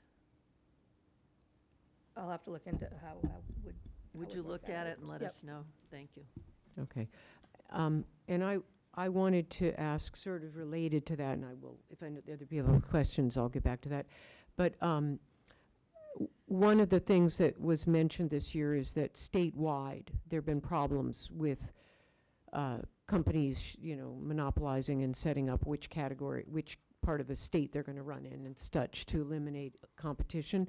And the state was going to help us with that. So has that been, was that something that you discussed at the Transportation Subcommittee? And are there things in here that are helpful? Is this the kind of thing that would give us more competition, that kind of thing? I want to know how that fit. Yes, this was one of, like, the recommendations of, like, adjusting the age of buses to help bring our costs down for transportation. Okay, that's bringing costs down. What about for increasing competitiveness, or is that considered the same thing? So there were some other aspects that the state was sort of encouraging us to look at, and this was probably started like three years ago, such as, like, increasing, like, the duration that we advertise. Okay. But over the past, like, 2 years, districts that have been advertising for longer periods of time have not necessarily been seeing an increased competition with their bids. Okay, Ms. Monaco?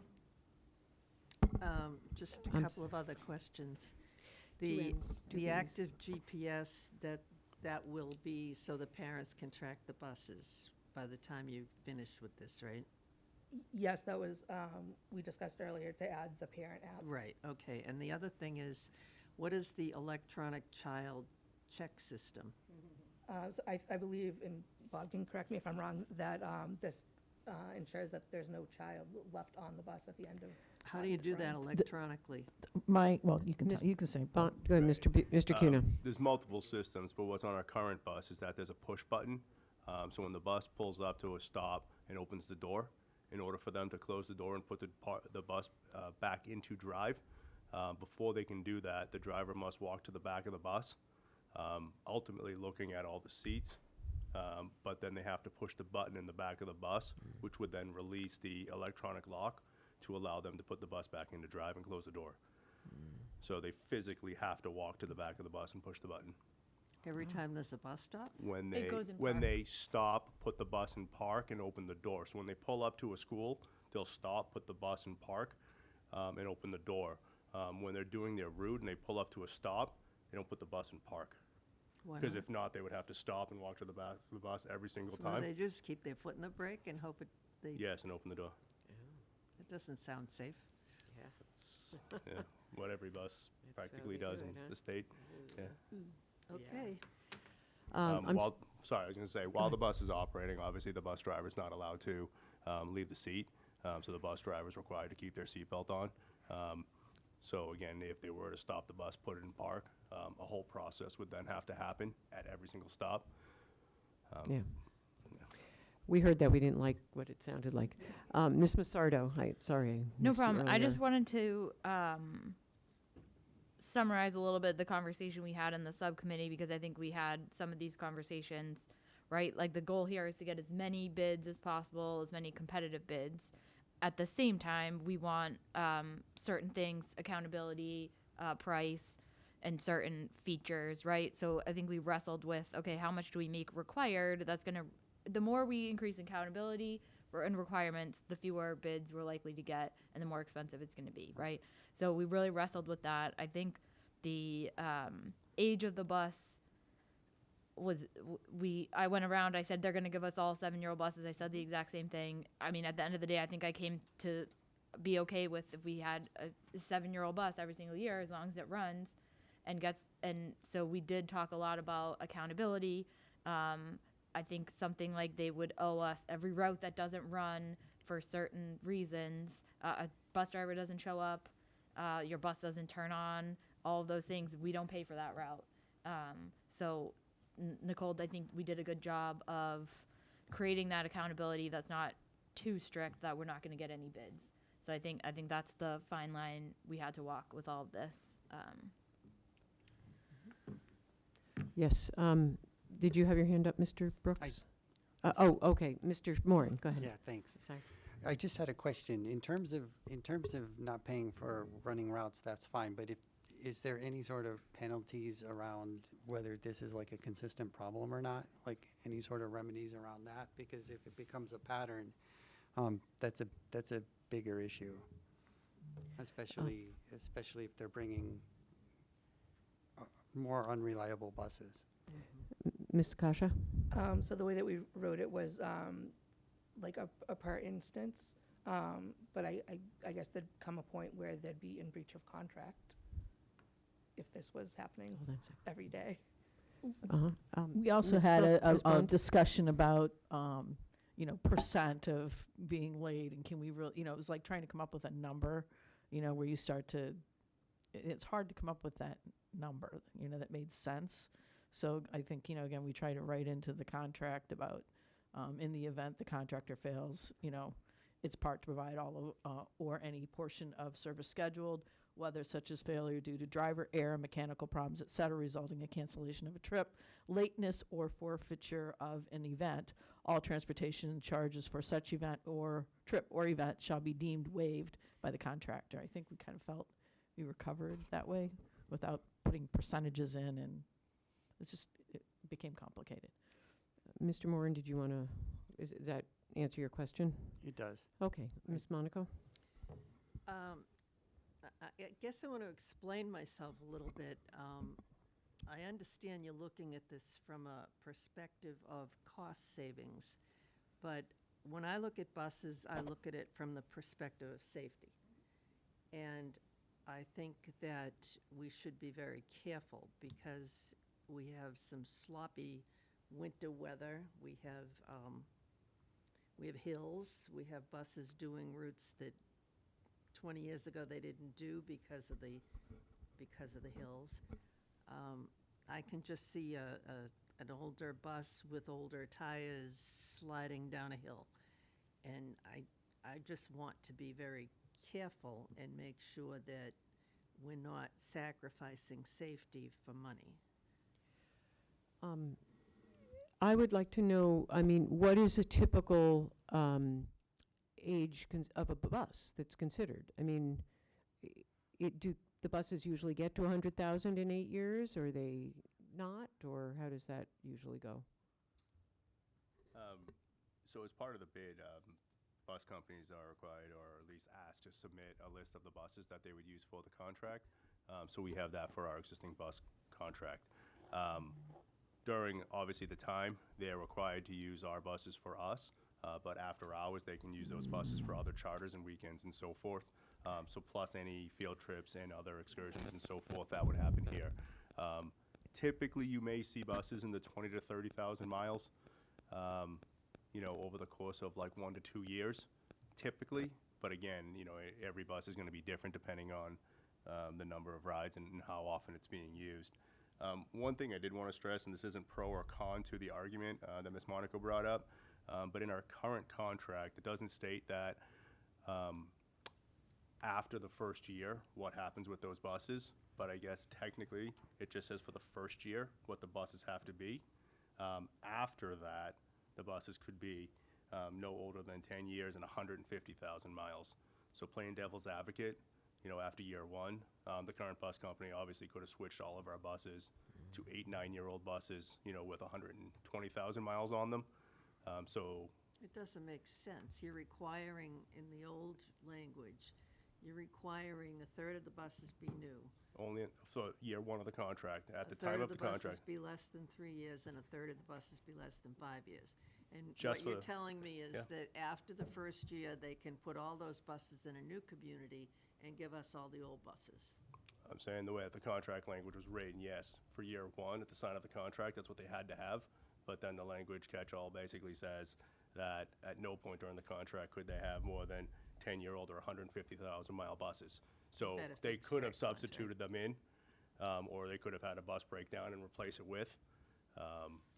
So at some point, even a 5-year-old bus starting the contract, 5 years later, where we're at in the contract right now, potentially could be 10 years old. Why would you even put any restrictions for the first year if all those restrictions go away in the second year? That's crazy. I'm saying it's a hypothetical, right? So it's not necessarily a restriction per se, it's more to say what the bus company has to put into the contract. Like, they have to work for 5 years, right? So they obviously need to have a fleet. Not only does it have to pass yearly inspection, buses are required to pass inspection for schools every 6 months, right? So, I mean, there's other maintenance that would come into play. I think we need some Ms. better Monaco, language. Well, Ms. for Monaco, the suggested language is at no point during know the, what it for the is. new one, that at no point can a bus exceed 8 years. No, I know what And it is. and my question, though, to you earlier was, what condition are 8-year-old? I asked about mileage, and you answered, but at what condition are typically our school buses in? I mean, my car's in its 12th year, so buses may not last 12 years, and I'm wondering if there's a general sense of how long school buses last.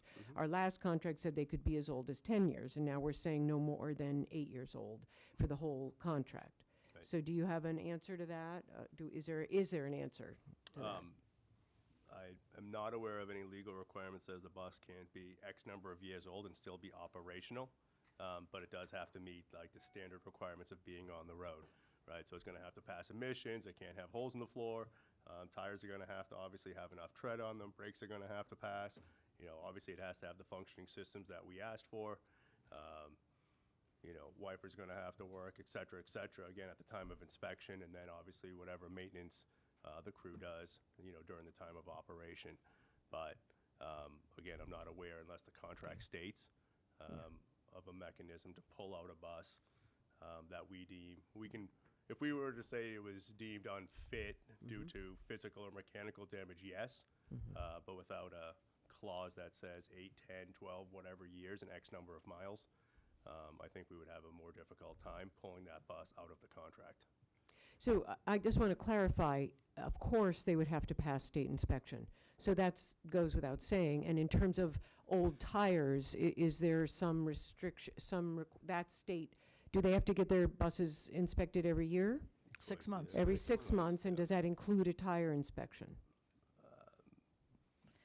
When our cars are inspected, they look at our tires. I'm assuming So that's what they do with I'm not buses. so concerned about that. And I don't know if the, I feel like it's worth trying this. I feel like it's, 8-year-old buses where they have to, I don't think there's something wrong with an 8-year-old bus if it's in good working condition. And obviously, we wouldn't likely have all 7-year-old buses, so to speak. And on the other hand, if we could put out, I don't know if it's even an option to bid. I mean, procurement laws are very strict. If it's an option to put out bids in different ways, I would be open to considering that. But I would be inclined to go with this because I think it's less restrictive in some ways, but it's more restrictive in other ways, I think. So I just wanted to put that in there. So other comments, Ms. Bond? No, I was just going to say, I mean, again, based on the state restrictions, I would think we could ask both ways, right? It's our contract, our bid, but if there's a restriction, you can only put one question in there. I just don't, I'd like to know that answer too, now that it's been brought up, because I know a lot of bids that I've been involved in, you can have, tier A, tier B, or whatever, and you can explain, and they have to bid it both ways. I'll look into it.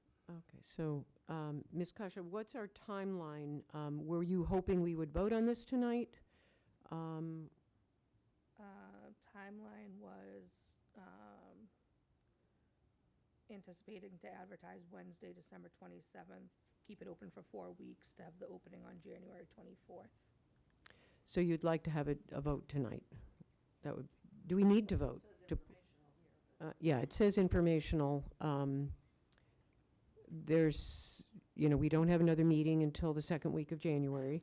And then we also are running up against, I think is it 90 days or 45 days before town meeting in May that would have to have this, our bids back because a 5-year contract needs to go before town meeting because it exceeds 3 years in length. So what would we suggest? A, at no point during the contract can a bus exceed 8, and B, no point can a bus exceed 5? Ms. Monaco, do you want to respond to that?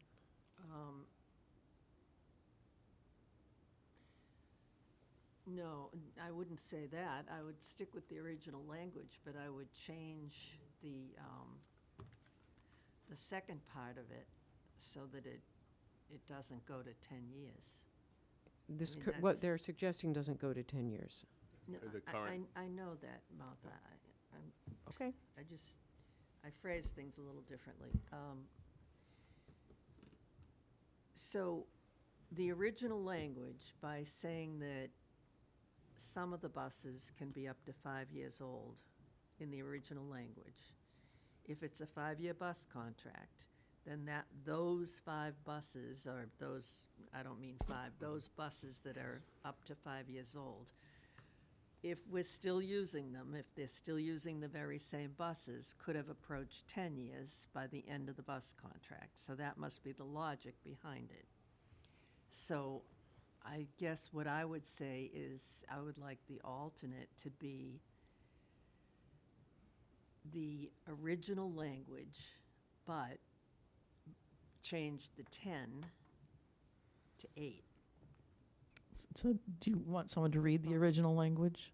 I mean, we can The original read it. language, Yeah. which is a third, a third, a third, So- and that at no Well, let time her read during it. the So, contract. So you want it to say, at the start of the contract, 1/3 of the buses must be new, 1/3 of the buses must be no more than 3 years old, and 1/3 of the buses must be no more than 5 years old. No bus during the term of the contract can exceed 8 years old Yes. or have more than 100, do you want to say 100,000 miles since it's 8? 100,000 miles. And That then was some Ms. Massardo? provision, Ms. some Massardo? provision, some provision you want so that the next 4 years of the contract. Right, you were saying that you didn't, the example that Bob gave is that technically then the second year we can have all All 8-year-old 7-year-old buses or buses again, 7-year-old yeah. buses again. Was there another sentence that we wanted to add saying that at no time can we have all 7-year-old buses? I mean, I'd like to also suggest another possibility, which is that we don't have do not include the language that 1/3 of the buses or any amount of the buses must be new, but that at X number, no more, 1/3 of the buses must be no more than 3, and, including at no point, I'm not clear about how the wording exactly, but I think that what the price saving seems to be around, my understanding, around not requiring new buses.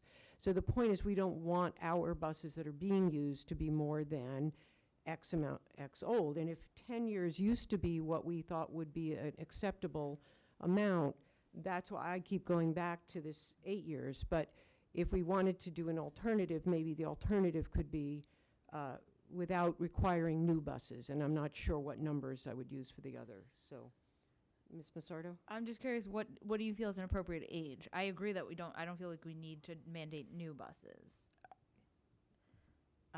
But you want them to be under 5. Okay, Ms. Monaco? There seems to be, it sounds to me like the assumption when you do this contract, the old one at least, that the buses you get at the beginning are the buses you're going to keep the whole time. And if that was the case, that would be sort of okay, except for the 10-year part. But we have no guarantee that the buses we get are going to be used for the term of the contract, because if it's a big bus company, they could be changing them around. And so it seems like that whole section needs a little more thought.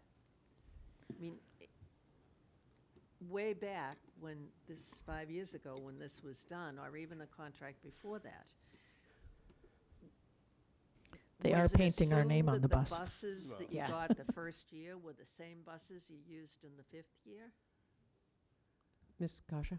I wasn't part of the, we had hired a Mhm. third party to help us with the specs for this, so I wasn't involved in that. Mr. Cuna, do you remember the situation or no?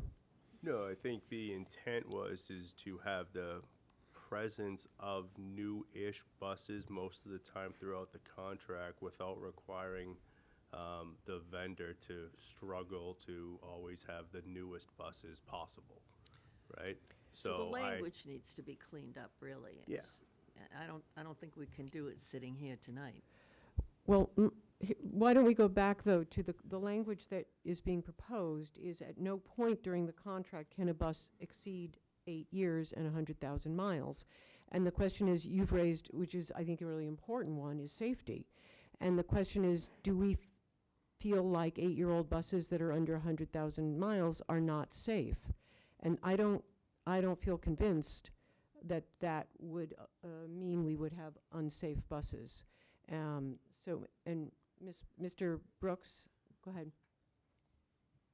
So as we're having a discussion, I just did a quick search, and Bob, I kind of need to lean on your expertise for this.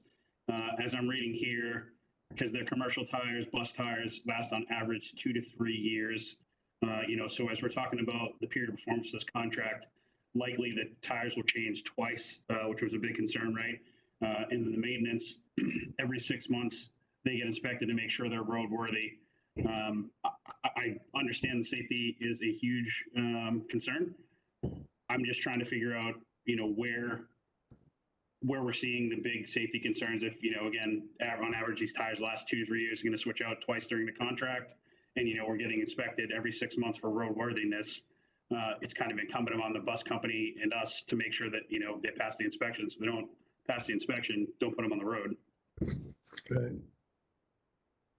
Thank you. And I think that goes back to what you mentioned earlier, Ms. Bond, that the language in this new proposed language for the contract that has more accountability, and that's what you just read, that paragraph. So if you put together buses that are under 8 years old, or no more than 8 years old, and we have accountability for buses that are breaking down, do we feel that that's a safety reassurance? And I guess I'm leaning toward saying that I think it is. The other piece is we require all these, it was like all the GPS, the cameras, the electronic safety checks. So if your bus is too old to have meet the requirements, you can't provide it to us. Okay. Ms. Monaco? Could I just suggest, Nicole, could you look at a couple of other communities and see what kind of language they use? Thank you. Which still we need to make a decision, because it would be best if we could vote on this We tonight. don't have to vote on it. It's just Nicole's in charge of this. We don't need to vote on it. So do you need a vote from us, Nicole, on this? Well, I don't want to put out specs that the committee is not Okay. in agreement with.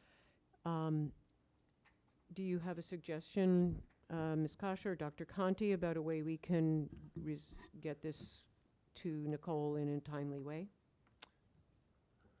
I guess what I'm hearing is we want some alternatives for bus options. And I think we need to explore whether we can write that well. Nicole's going to do that. I think if we can put those bus options in, we can certainly inform you what those bus options are. I believe the rest of the bid is acceptable to the entire committee. We haven't seen it. Yeah, we have. Did you send it out? The whole thing? Yes. Yeah. Just the changes. And the other one is linked to that email. So why don't we sort of give everyone until, you want to do this, like, how about on Monday? That if you haven't seen the full document, you could get Nicole your individual feedback by then. We'll look at some options. And then if we feel like we can meet the intentions of the committee to have a couple different alternatives for the ages of buses, and we know maximum of 8 and 100,000 is sort of the outlier, then I would feel pretty comfortable moving forward, because I do think the timeline's important. So we'll inform the committee if we have problems. That sounds like a good plan. Is there anyone else who wants to add to that? Okay, seeing no hand up on the screen as well. Okay, and thank you again to the people who've put work into this already and will continue to be doing that. It's an important contract that we have, so thank you. Go ahead, Dr. Conti. Thank you, Madam Chair. I'm going to, with your permission, just sort of speak to the last 3 agenda items. Is the Fox Hill Building Committee update. Again, we had a public forum on December 5th.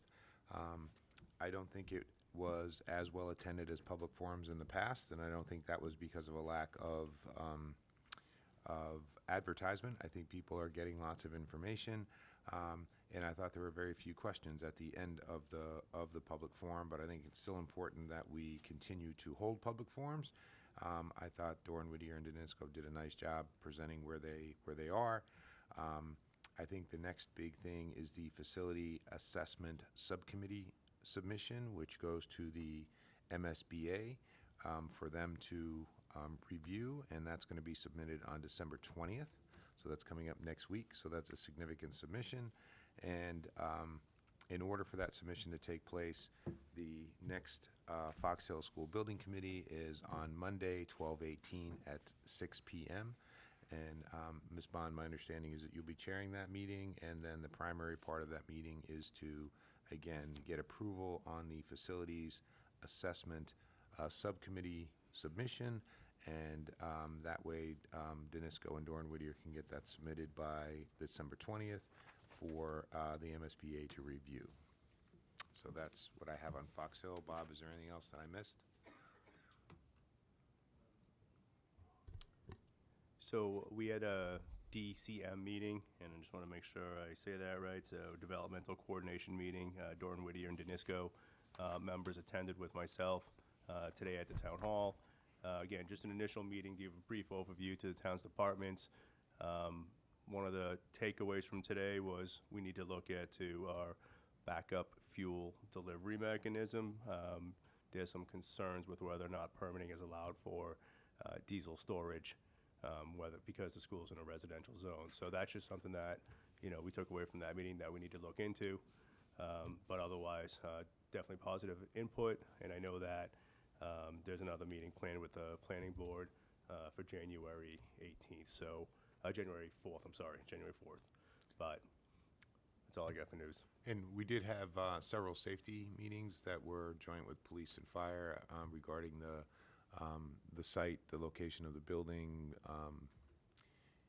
egress, fencing, things like that. So that would be all part of the report that's going to be submitted on December 20th. Ms. Massardo, anything else to add? Okay. Madam Chair, with your permission, the Burlington High School Building Committee, we started working with Doran Whittier on the program summary document. That's going to be a tremendous amount of work for Burlington High School. Excuse me.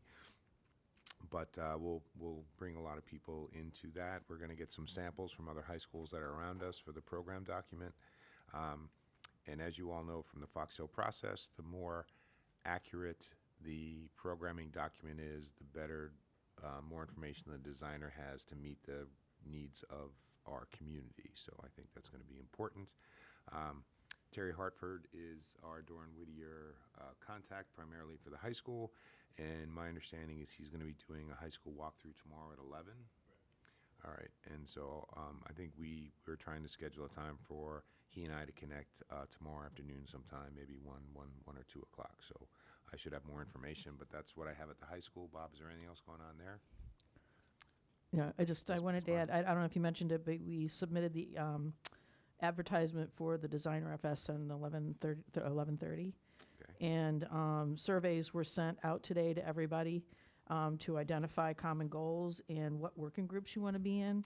And if you could please get that all in by the date he requested in the email today, that would be great. And then I believe the next meeting is January 11th. And we've decided every other Thursday is what we'll be doing for the high school meetings. Thank you. Not every, yeah, well, once a month, I'm sorry, but Thursdays. That's going to be the dates, sorry. Any further? Yeah. So it's going to be January 11th. Will be the at next. 7? At 6:30. Meeting number 2 and meeting number 3 will be February 8th at 6:30. 6:30. Bob, you had a question? Yes, No? go ahead. No. I was just responding to Chris Monaco. The designer walkthrough for potential designers for the bid is tomorrow at the high school. Okay. So myself, Neil Guanci from maintenance, Terry from the OPM, Doran Whittier, and then whatever potential candidates that show up, we'll walk with them. And through when Yes, Ms. Bond? the Ms. Monaco? choices, going over the proposals, what's the timeline on that? So those, the proposals are due January 8th. Okay, thank you. Right. And Ms. through the Bond? chair, Mhm. the surveys are due December 22nd. I just wanted to say that. I did it already. Wow, you're quick. Okay. All right, anything else on the high school building project? No. Okay. Okay, Madam Chair, Pine Glen, I think, Air conditioning. yes, so I just wanted to, again, I already mentioned it, we're doing with the advice of Ways and Means, we're going to do a very brief town meeting report on the Pine Glen air conditioning project that was, again, initially approved by town meeting last May, Bob. And again, we just, the bids came in over, and so we're going to go back and ask for more money. I think it's going to be an opportunity, though, for us to remind town meeting that we're going to be investing in Pine Glen as a building and continuing to maintain that building. So I'm sure we'll have some questions that you all can assist answering. But I think we'll ask the town moderator for a time slot during the report section of town meeting. Thank you. Is there any other business to come before the body tonight? There is a need for executive session tonight, hopefully Very brief. yes, Mass General Law, Chapter 30A, Section 21A, subsection 3, to discuss strategy with respect to collective bargaining, because an open meeting will have a detrimental effect on the bargaining position of the school district, and I declare that. So the school committee will only return to public session for the purpose of adjournment. And I would accept a motion to go into executive session. I'll make a motion to go into executive session. Second. Ms. Monaco? Aye. Ms. Bond? Aye. Ms. Massardo? Aye. Mr. Brooks? The chair votes aye, and we are now in executive session. And I want to congratulate Nick for making it through the whole meeting. Good job. Thank you.